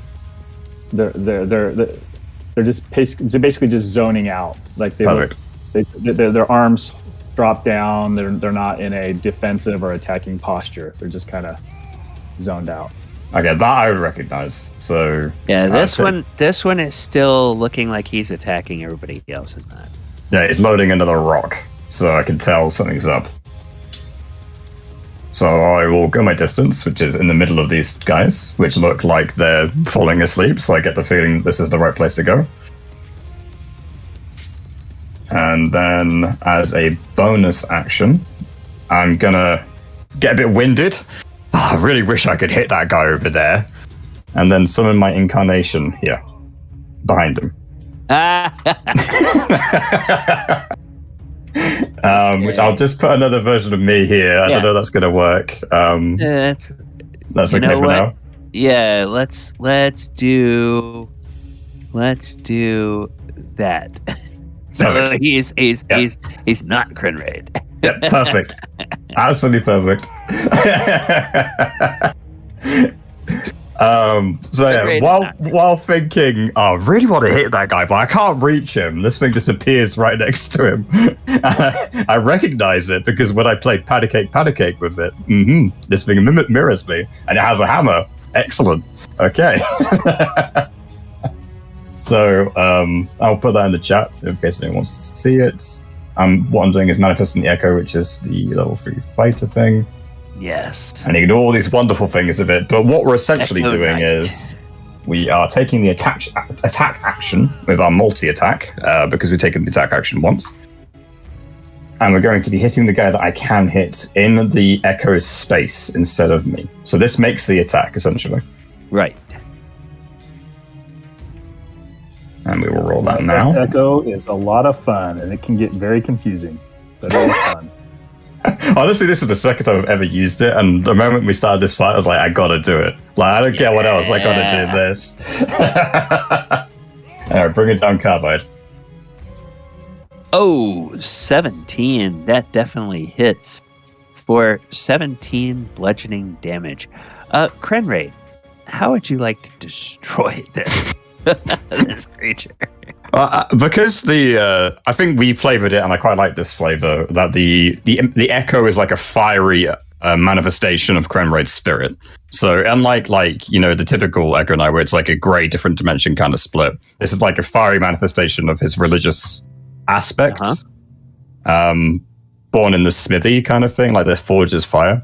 So I'd like to think that the forge's fire smelts the metal as it goes through the air, and as it's smelting down into a hammer-like form, it'll bring down its own fiery hammer, which is like half smelted, half fire, on this guy's head. Okay. As it manifests. All right, so mechanically, it is bludgeoning damage, but Correct. For what everybody sees this big hammer splatter this thing down, and then there's just black tendrils of smoke that come up from this squashed vegetable creature, this squashed plant creature that's there. And you hear the chief over here go, "Wooga wooga." And as this thing dies, it goes, "Ooga, ooga, ooga, ooga, ooga." Ooga booga. I can't believe that worked. All right. Well, I think that's enough fun for me. Let's have someone else have some fun. So pass me turn. All right. The Thorny is hypnotized now. Does the okay? They do not get. Yep, it's charmed for the duration. So as long as nothing, as long as nothing happens to them, they are charmed. Now, what you all will see is that over here, these four that are around this Grung, they're like, wooga, wooga, wooga, wooga, wooga, wooga, wooga, and they start getting their slings out, but of course they won't be able to do anything until their turn. So just for everybody else, it looks like these four guys are still interested in fighting, but the five that are up here are all out of commission. So Des, you are up. Yes. What would you like to do? So, he slams his quarterstaff down on the ground. The little sprig of mistletoe, basically that has been inserted into it, gives a little shake, and he casts Wall of Stone. Let me put that up here so you can read it. Around him. So basically he is going to he'd like to create a circle around him. Basically so that they cannot push him off into the fire, and this guy will be somewhat protected from these creatures for at least a few minutes and cannot be accidentally pushed in or purposefully pushed into the lava. Okay, so it's gonna be like some nice gray stone here. Mm-hmm. Whoops. Oh goodness. Okay. Forgive my inability to draw straight lines, but so we'll do something like that, and then you'll have something like that, and then I guess because it now you have a lot of it. Do you want to just make that a higher wall, or do you want to extend? Yeah, that I want to wall? make it high and just thick enough that they can't break through.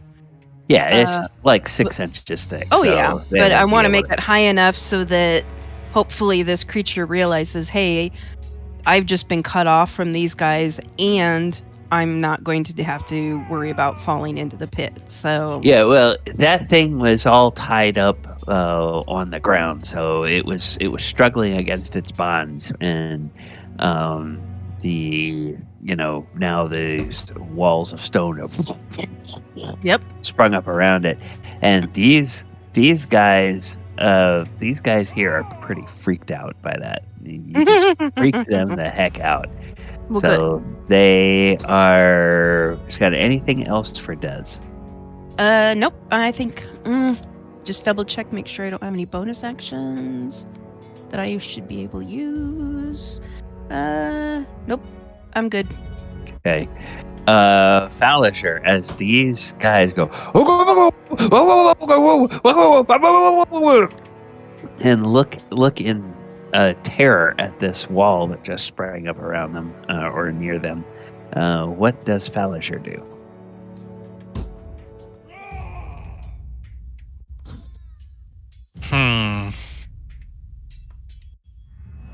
Well, guess he's just gonna come over here and help Krenraid out.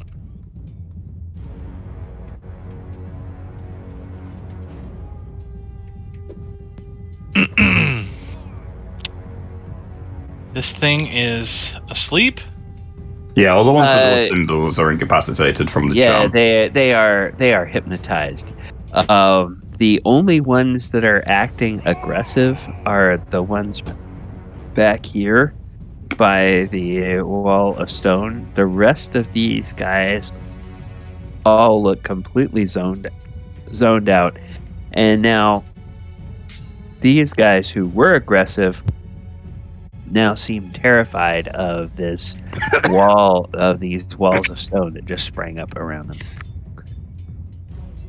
I mean, I guess that's all I'm gonna do. Okay. Could he use me as a stepping board to jump a bit further? If you guys want to do that, sure, he can. Up to you, mate. Okay, let's do it. How much further do I get to move? We'll just say normal jump rules. What's your strength check, or what is your strength score? 15. 15. So you can. I'll just say you can jump 3 squares from where Krenraid is. So Including his, or yeah, because it would be like he just reaches down, gives you, cups your foot in a hand, and then just sort of gives you that. Oh, alley oop. Yeah. Alley up or whatever. All right, that's my turn. Okay. All right. So there. Vegepygmy chief is like ooga oonga boonga ooga ooga. And last but not least, Belle. What would Belle like to do? The only aggressors are these people over here by the wall, and they seem pretty scared right now.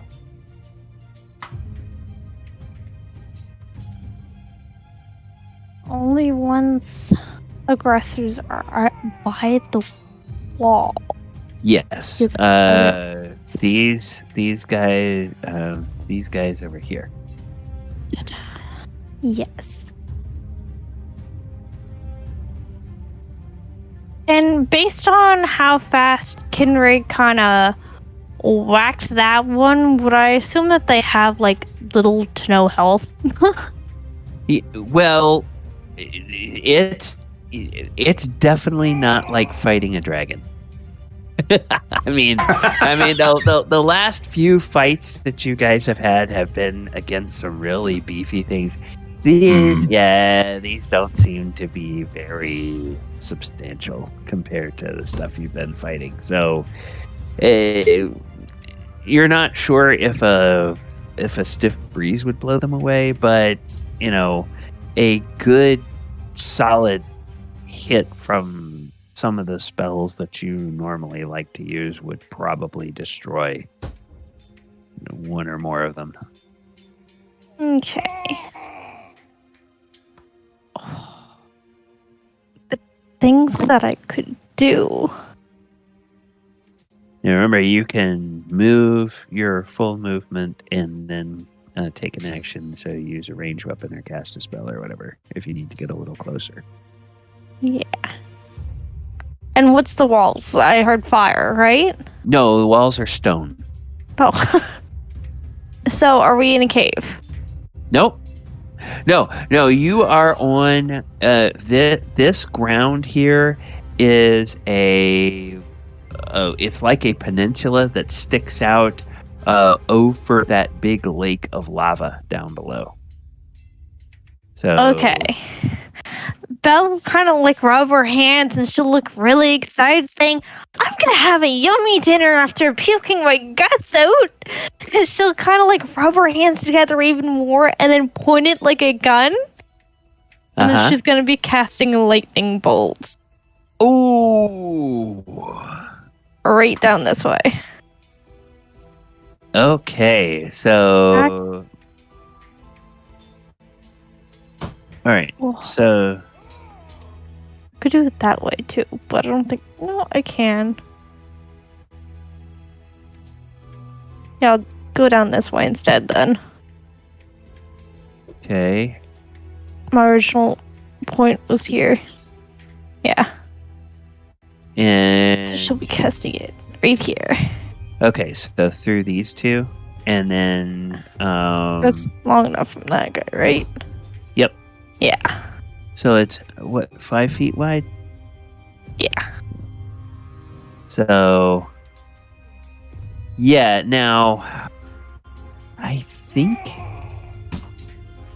if you do it this way, you're gonna get these two guys, and it will miss. It will miss the. Miss Froggy Boy. It'll miss splashing these three guys. If you want to try to get, yeah, I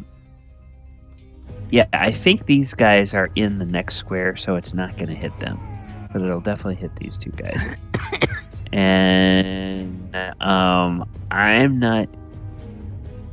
don't even think I need to bother, but go ahead and roll damage. I don't think I even need to bother make saving throws for these guys. Okay. 8d6. 36. Yeah, okay, yeah. These guys are just, whether they make their saving throw or not, they're just completely destroyed. And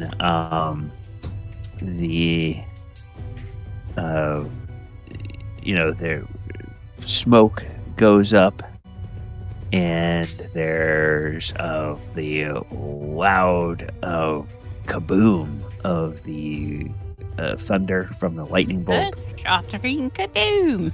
And these monsters here, now they are no longer mad, they are just terrified. And Belle's fur will be standing right up because electrical shock, and she'll kind of be bouncing around, and she's like, Ballinger, heads up, you got this. And she'll give him Bardic inspiration. Okay. You're electrifying! And an earth-shattering kaboom. Okay, so there we go. And anything else for Belle? And that shall be it. Okay, Faldor, you are up. Clearly, these three back here, the aggression has turned into panic. What would you like to do in this one? It's about to get worse. Oh. So let me move. Give me a second. I'm gonna hide behind IG. I think I can do that. You're a rogue. You've got 8 miles of movement on every turn. Actually, the only class in the game that has more movement than a rogue is a monk. Yeah. With Step of the Wind, yeah. So there we go. And then I'm going to take a shot at this one. Okay. Because the other ones are still charmed. So hold on. Yeah. Should be in range within 80 feet. I think. Oh, yeah. Yeah, I think you're well within range. Yeah. Yeah. Oh, God. Yeah. Here we go. Ready for the big hit.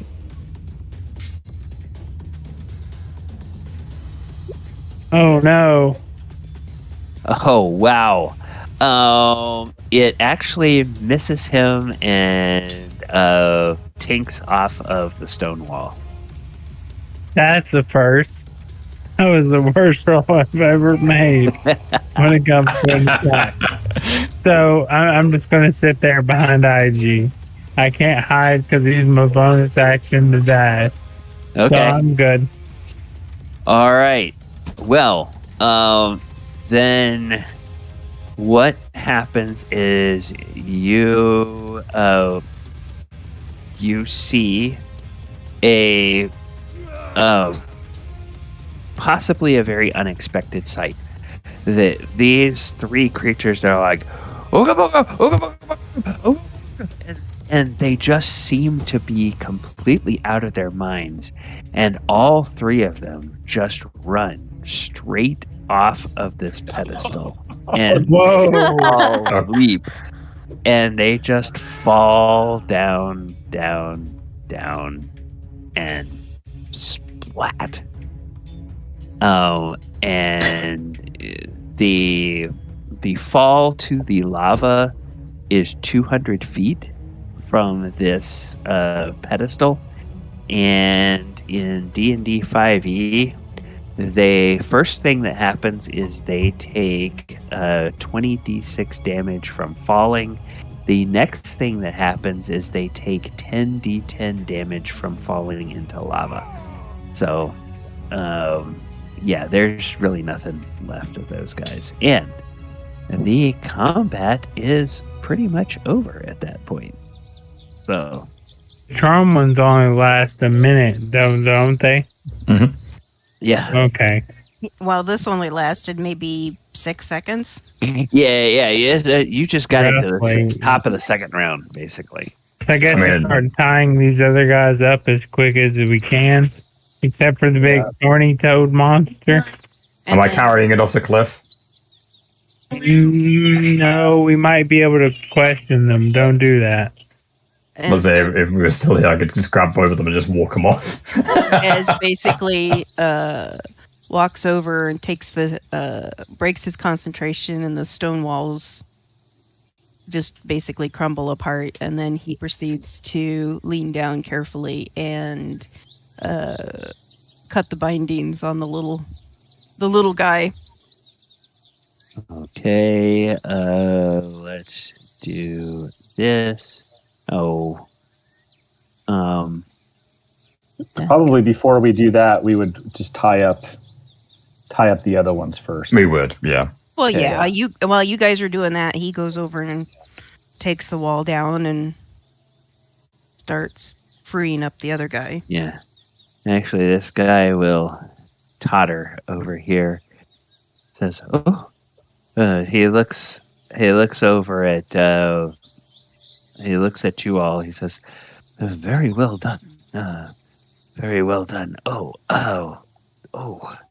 And then he steps up to about here, and he kneels down, and he says something.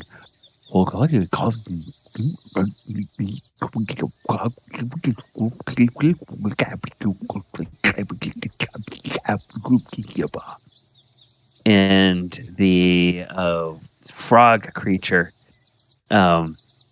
he slowly blinks his eyes, and he's cowering from Dez, but then he looks at this person who's spoken in his language, and he blinks his eyes slowly, and he does that thing where his tongue comes out and kind of licks first one eyeball and then the other eyeball, and then he says,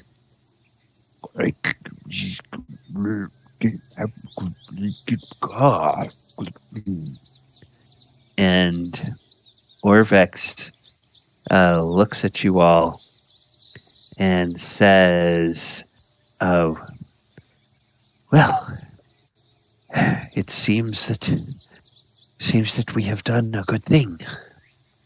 This Grung here is actually a prince to a king of the Grung.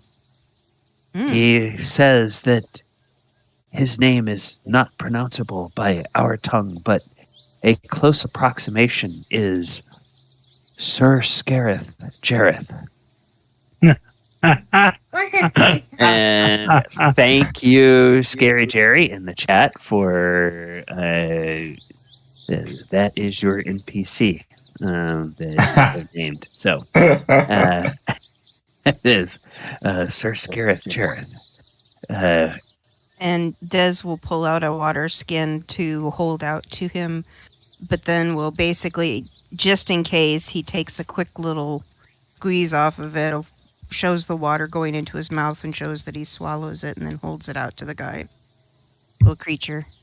And the Grung nods, and he looks at you, and he takes it. He tips up the water skin and drinks thirstily, and then after he drinks, he like takes some of the water and just pours it on his head and his skin.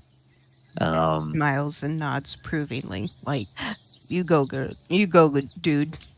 And then he looks back at Orvex and he says, and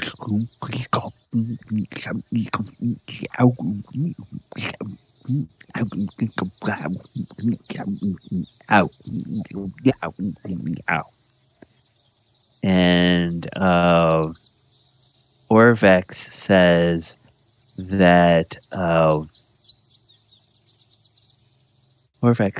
that Sir Scarith says that that he is the 180th son of King Yorb, the king of the Grung in these parts. He says that he will give us much gold if we can escort him back to his father's shrine. Sounds good to me. It sounds like we'll find another Where is shrine. his shrine? Is that the one that Ferris found? He, Oh no, never mind. Orbex asks a question, and then the Grung kind of points to the north and the east. So he's not pointing in the direction of either of the shrines that your that your creatures found. So it seems to be a different part of the city. So then Des motions for him to keep the water skin and basically goes to stand up, but kind of keeps himself hunched a little bit so he doesn't tower, and offers a hand up after giving a bit of a polite bow. And the Grung tentatively reaches out and grabs a finger of Dez's hand. And when he grabs your finger, it's a very wet and kind of slimy skin, but it has a surprisingly firm grip. And he's a very light creature, but he's able to pull himself up against you without you having to exert much effort. And then he kind of takes his hand where he has touched you, and then he holds it in front of his mouth, and he sort of licks his hand because, of course, your skin is very dry to him, and so it seems like he needs to moisten his skin after touching you. And then you notice sort of on the back of his hand when he grabs your finger, the back of his hand doesn't touch you, but you notice there's like a moment where it almost seems like little pinpricks of black, almost like little bubbles of black come up on the skin on some parts, but then they get absorbed right back into the skin. And as you look at your hand, there's nothing on your hand, but you're not sure. And so I look at our interpreter and go, "What was that with the back of his hand? Those little black marks that bubbled up and then disappeared." And Orvex asks in the Grung's language, and then he gets a response, and he says,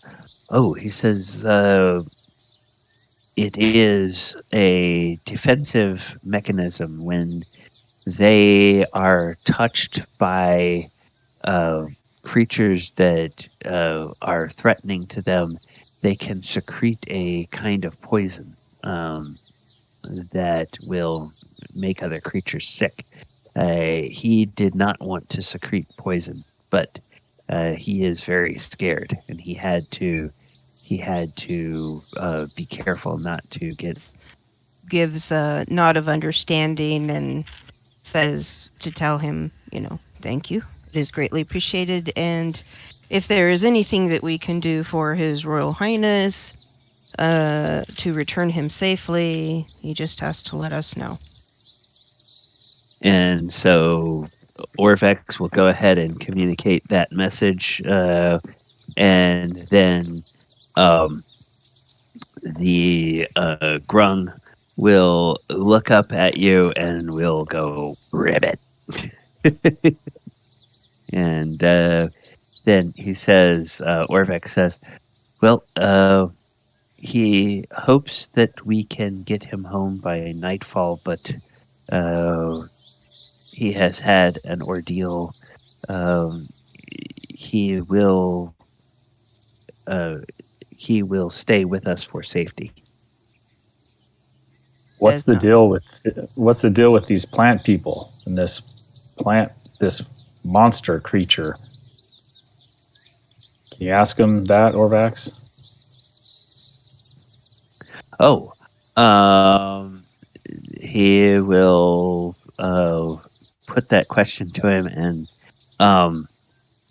and the Grung shudders, and he looks over at where you have the Vegepygmies tied up, and then he points to the lava, and he says something to them, and he says the Vegepygmies, they think that sacrifice of our people will bring them more power. We should just throw them into the burning lake with the rest of their kind. They are a menace and a nuisance. Well, on the other hand, would already be trying to cut off someone's hand and try and eat it, see if it's edible, because they look tasty, before throwing them into the fire pit. Not helping, trying to calm the frog down. Nah. Is it possible, not knowing the language and trying to read the expression of this frog creature, if it's telling the truth that these plant creatures are evil, we should just kill them?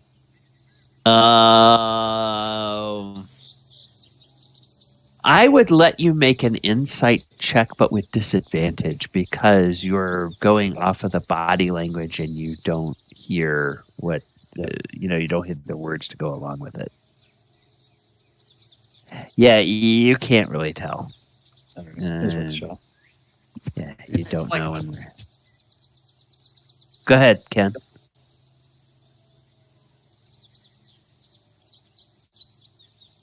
Ken? I thought Ken was going to. Yep. What's up? Oh, I thought you were trying to say something. Oh, my bad. No, sorry.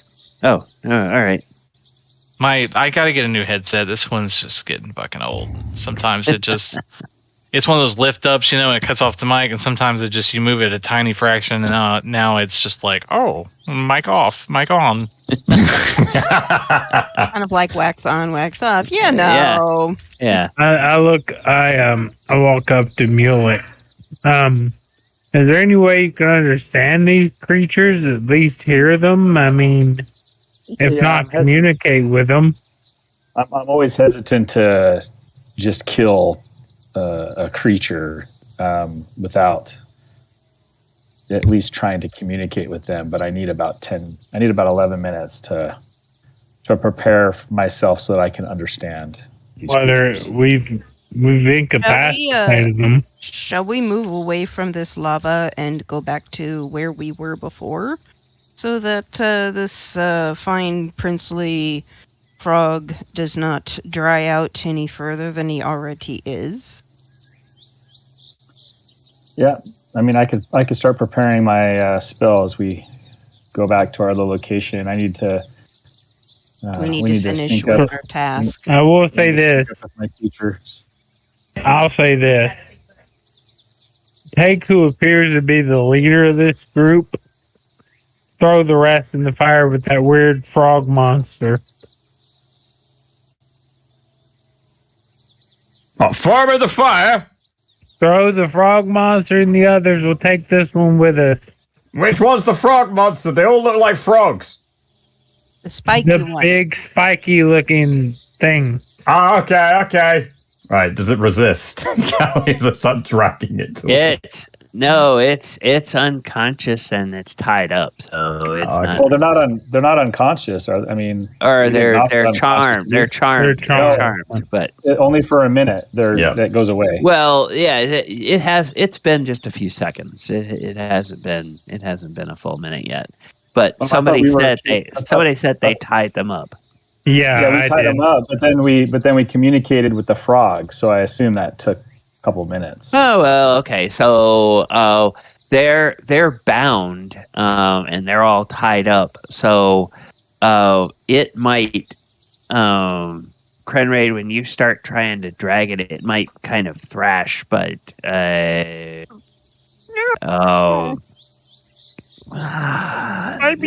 can handle it. Make me a who's doing the tying up? Oh, I am. Make me a we don't have in 5th edition, you don't have like a rope use check, do you? Sleight of hand. Make a sleight of hand to see how well you tied those knots. It's gonna be like 50. 24. Yeah. Okay. It doesn't. There's no way it's getting out of that. So it will wiggle and squirm, Krenraid. But if you try to drag that thing to the edge, there's nothing it can do about it. So you take this creature with you over here, and then you're just gonna. Yep. Okay. Right into the pond. Where's the slide? What's the one we need one? Okay, so that one is gone. So are we now? Krenraid threw one off. Is everybody cool with that? Are you just going to watch him do the rest, or what are we? Oh no, they asked me to. Well, I know. Thaldor suggested it. Nobody else is objecting to this. Maybe not the frog creature, but Mulek is against just discriminately killing helpless creatures. They're not too helpless when they attacked us. You hear Thaldor say that, but we'll keep this one alive while you prepare to see if we can understand them and get a better situation of our situation. Oh, hold on, I got something I could do right quick. It might assist with this whole situation. Hold on. I'm going to drag this one to this one, and I'm going to point at where I threw the other guy off the cliff, and I'm going to point at this guy while pointing at this guy that they're standing next to, because I'm conscious at this point, and just gesture, and then mouth with his mouth, so like make the mouthing noise. And then put the other guy down, and hopefully he gets the message. Okay, so you're like I'm intimidating him. Yeah. Okay, so make an intimidation check. A 10. This guy looks angry. He looks angry at you, and of course he struggles against his bonds, but there's nothing he can do because he got tied up really tightly. So doesn't look like he's cooperating, right? No, he's definitely not cooperating. Drop. Take him and toss him over. Okay. going to want to talk to us at all. All right. Same thing. Okay. Last guy. Hold on. Bell. I'll let you know that Belle is somewhat disappointed because as she starts to go and hack up this lightning bolted creature, she realizes that it is a mass of living plants. There is no meat on this creature at all. It's all just thorns and vines and vegetation and leaves and everything. Not even like catnip leaves. It's awful yucky green.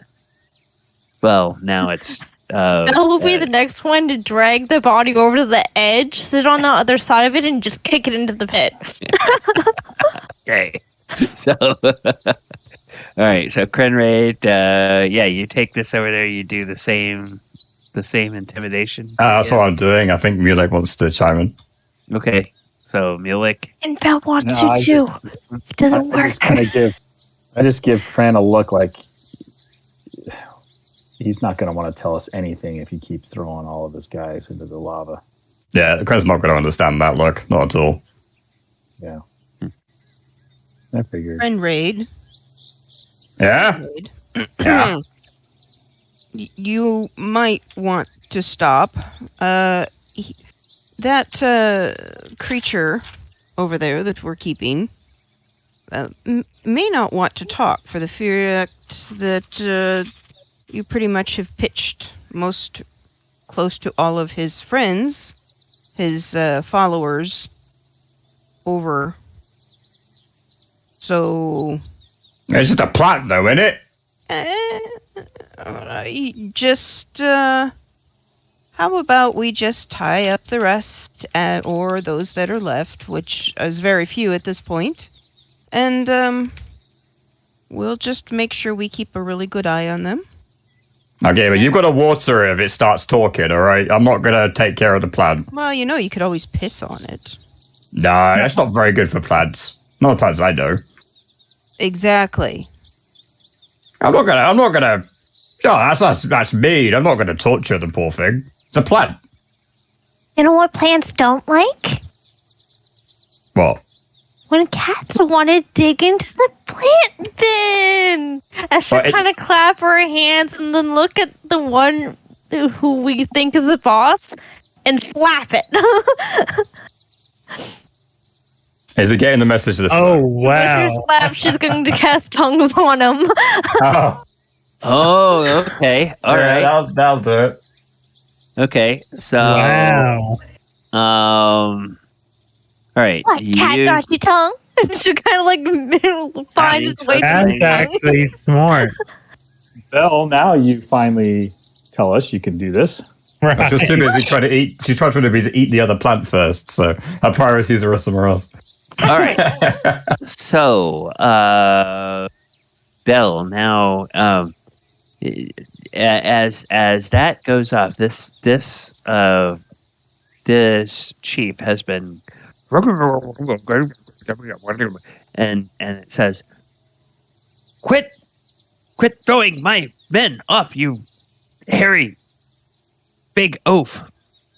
He's saying, So kind of giggle and look at Krenraid and say, "You're a very big old, and I'm the hairy one."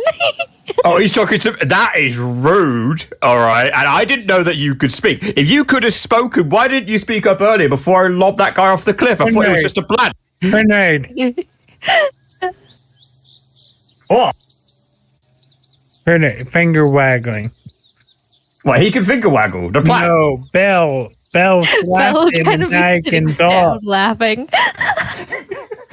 okay, so actually, Belle can understand what he's saying. I don't think... All of us can.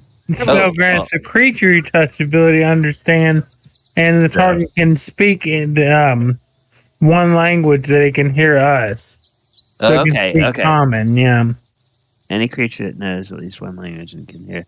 Okay, yeah. All right, okay, yeah. So yeah. Krenraid's going to get the message that anytime he slaps someone, he's going to be able to understand what they're saying. Belle slapped someone. Well, she slapped him to open up his mouth to grab his tongue, and then she casted it. There you go. Wait, so Got her tongue.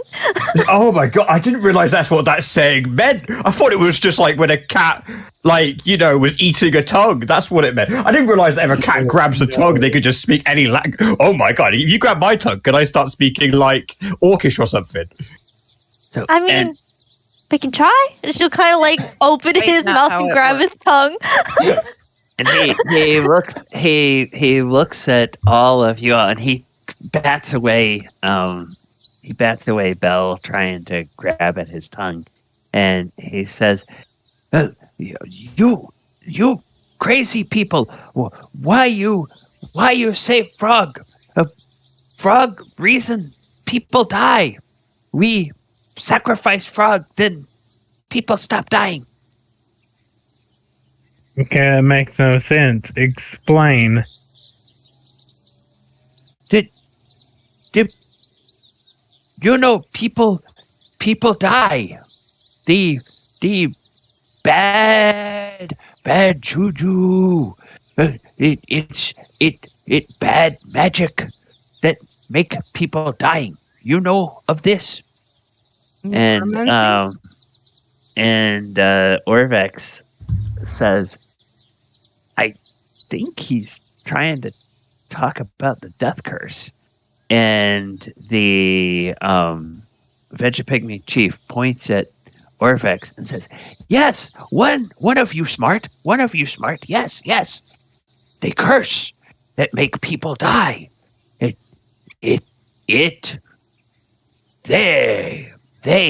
do that." And he points at the Grung, and he says, "They cause of that. We sacrifice. We know because signs tell us. What signs?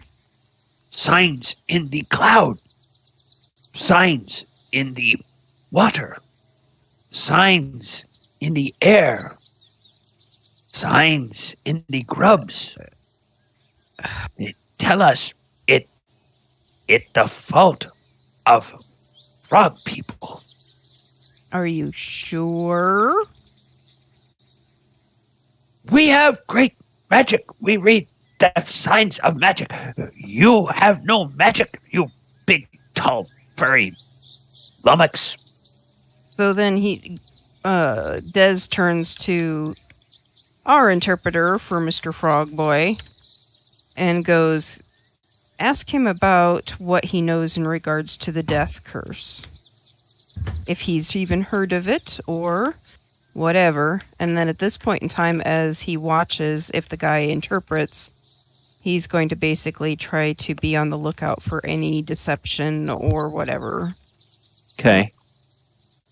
And Orvex turns and talks to the frog person, and the Grung shakes his head, and the look on his face is one of confusion and disgust, and shakes his head and then responds, and Orvex says, no, the Grung, they know of this death curse.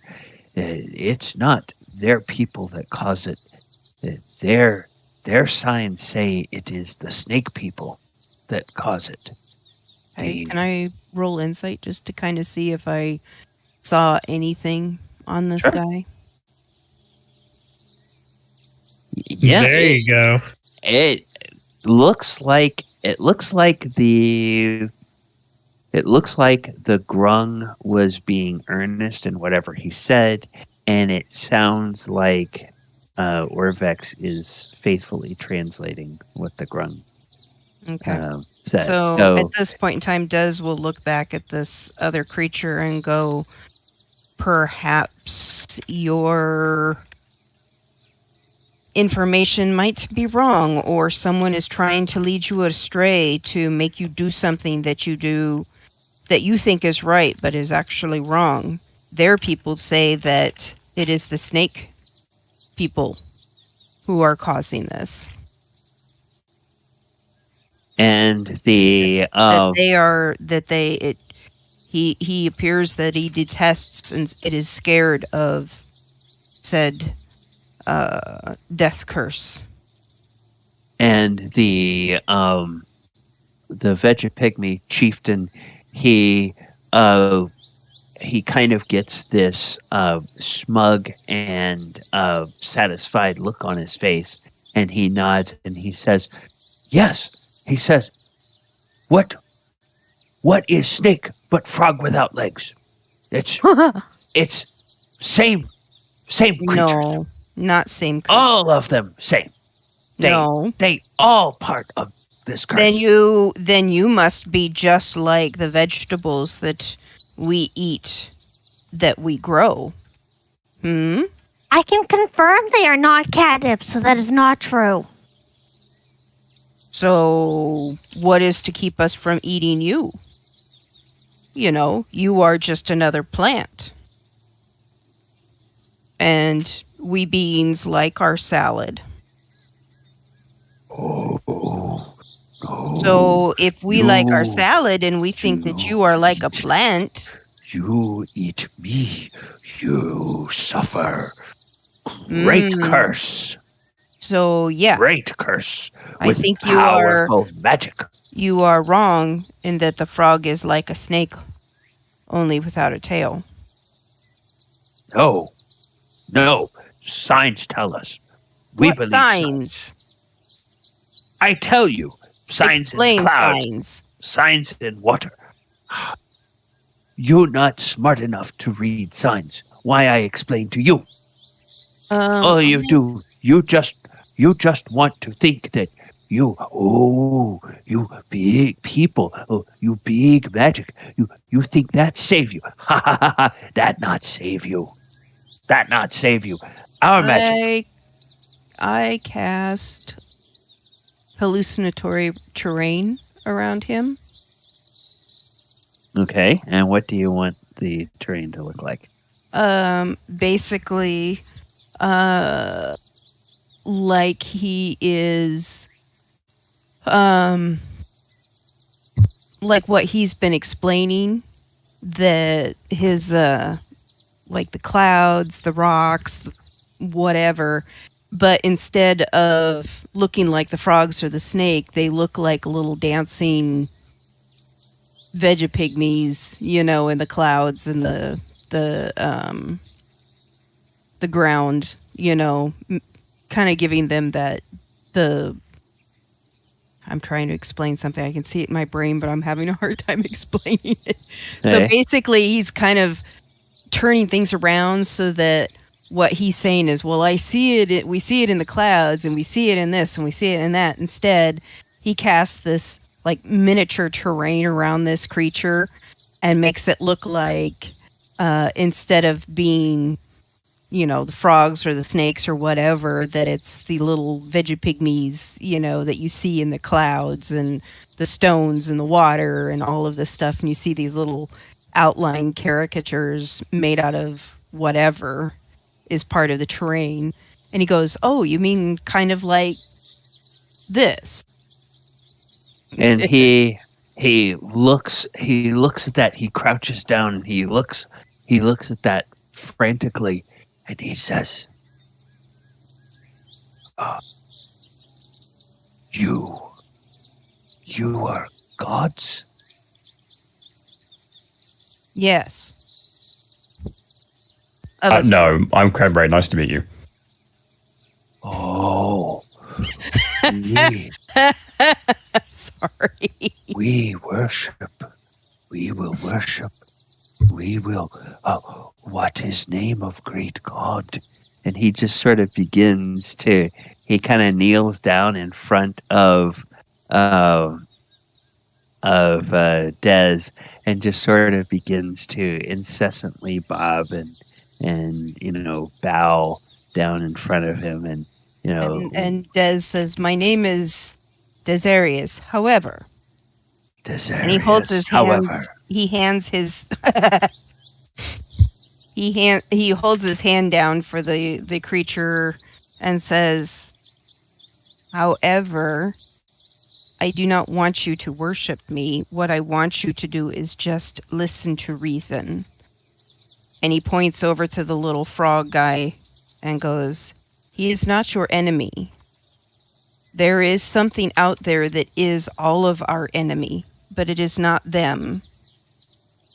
There is nothing saying that you cannot join forces with these frogs," or whatever they're out of character. I just put their names. Grung, yeah. Grung.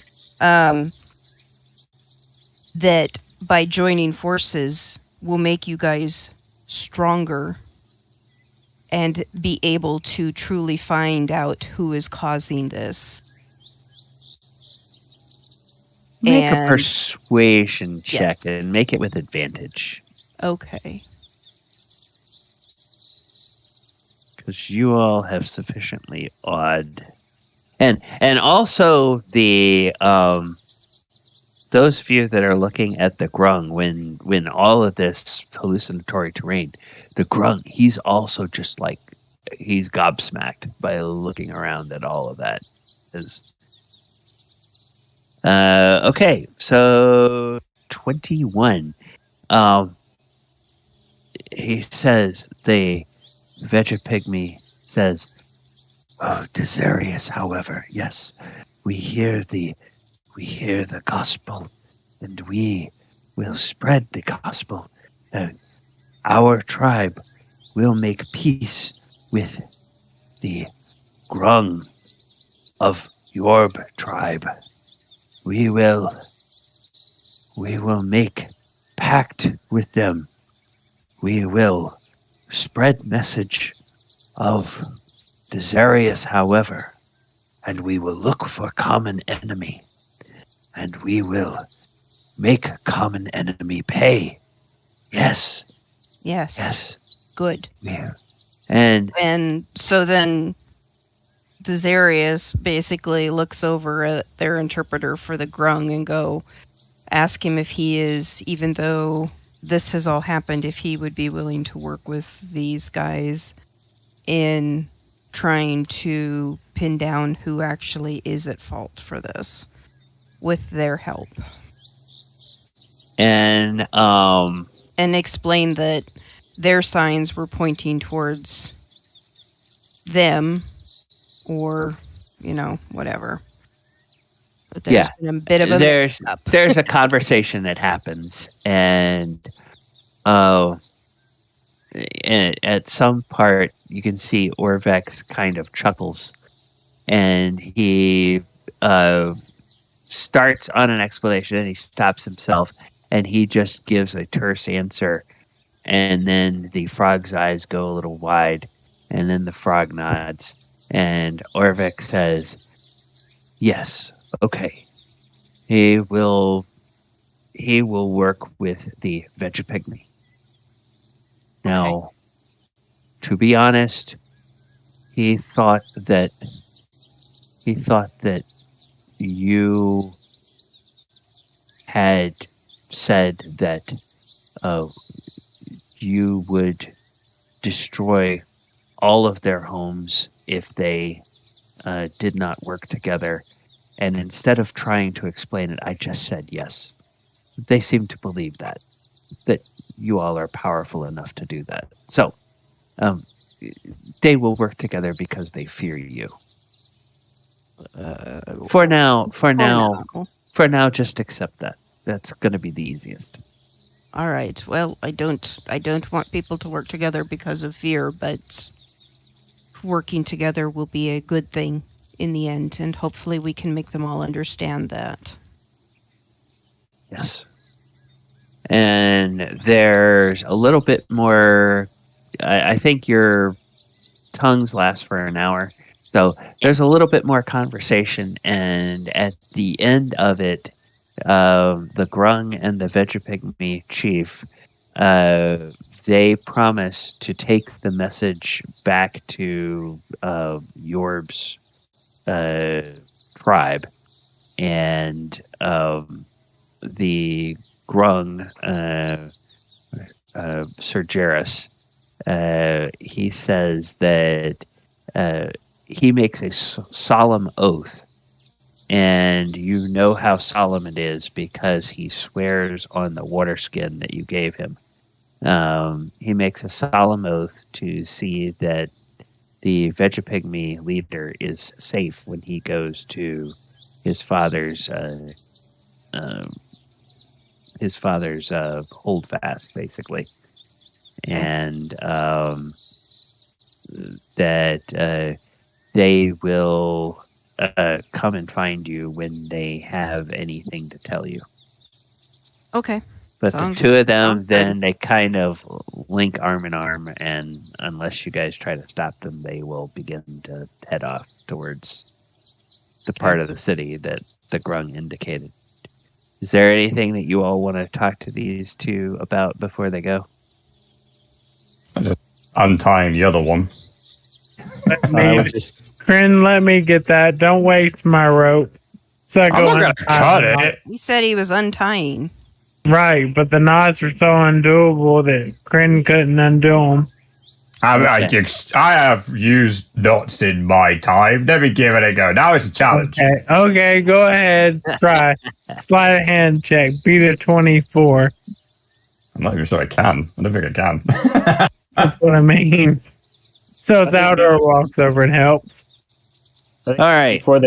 Before they walk off, I would just probably show them the pictures of those gods to say, try to see if they know where shrines may be located with these. One of them will point to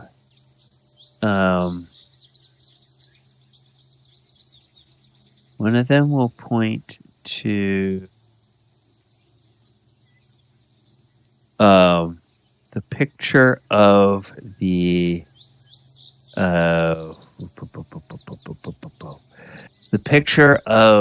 Jaculi, and then we'll turn around and point across the lake of lava to that big pillar in the middle that has a little building on it, and will indicate that the shrine of the Jaculi, which is Moa's shrine, is on that pinnacle. Oh, okay. Thank you. So basically, it's a 200-foot drop to lava, and it's about 60 to 80 feet from here to where that pinnacle is that you have to cross to get there. So now you guys have Helm of Teleportation, which as long as Falliger can see where he's going, there's no chance he's going to screw up. Some of you have the ability to fly with various different magic items. There are other kinds of spells that you all have access to that can get you from place to place. So cool. Okay. All right. And with that, we will say that you guys make your way back to the back to your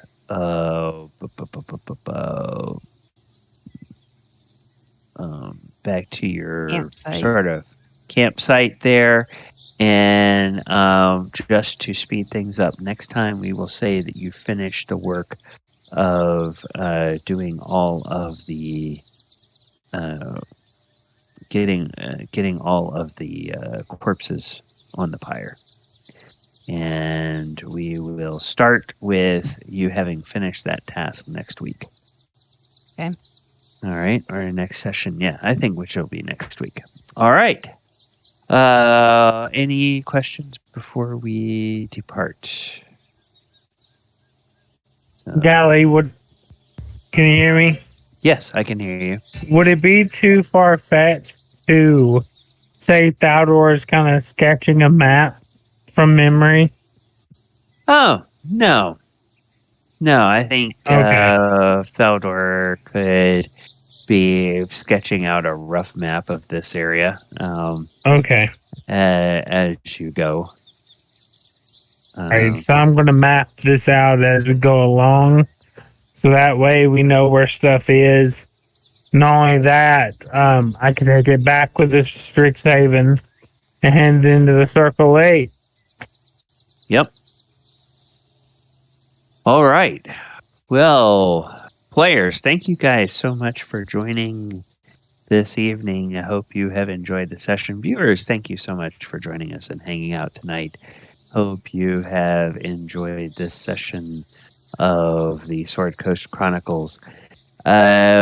We will be back next week at 8 p.m. Eastern Time for another episode of this game, as they are in the storyline of Tomb of Annihilation now, and trying to figure out what's going on here and how to, first of all, how to get to these shrines and what they have to do with the tomb underneath this city.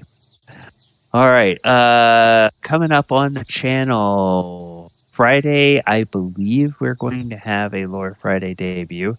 That should be happening Friday during the day. Saturday night, I think we are back for the Saturday Night Greyhawk, our second edition game. Sunday afternoon, we should be having a session of our Walker of Waterdeep, which is our 5th edition planeswalking game that crosses the streams between Magic the Gathering and 5th edition D&D.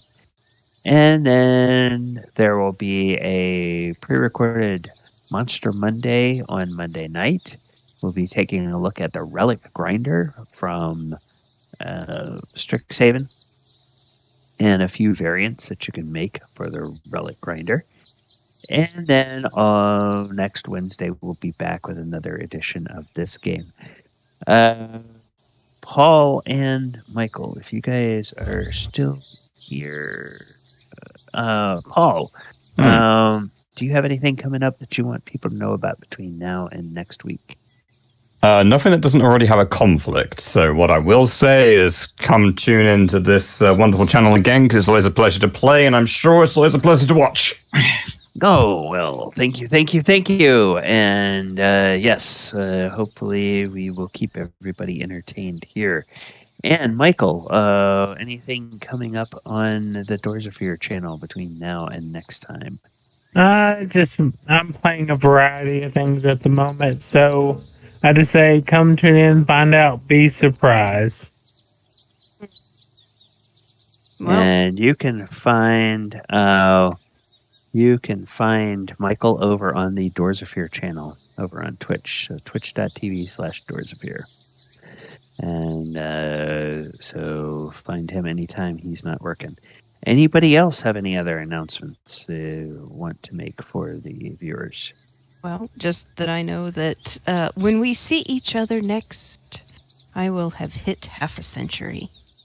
Oh, Happy early birthday, guys. Yes. Happy early birthday. Goody. Yep.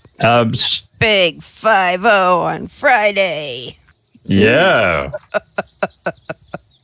All right. Well, everybody have a great week. Viewers, hope we will see you on some of the other streams. Please, if you're watching us on Twitch, go ahead and follow or subscribe to the channel on Twitch. If you're over on YouTube and watching the archives, please subscribe to the YouTube channel. Like the stream, share the stream, let everybody know about it. And we will see you all next time. I have been DM Galabond.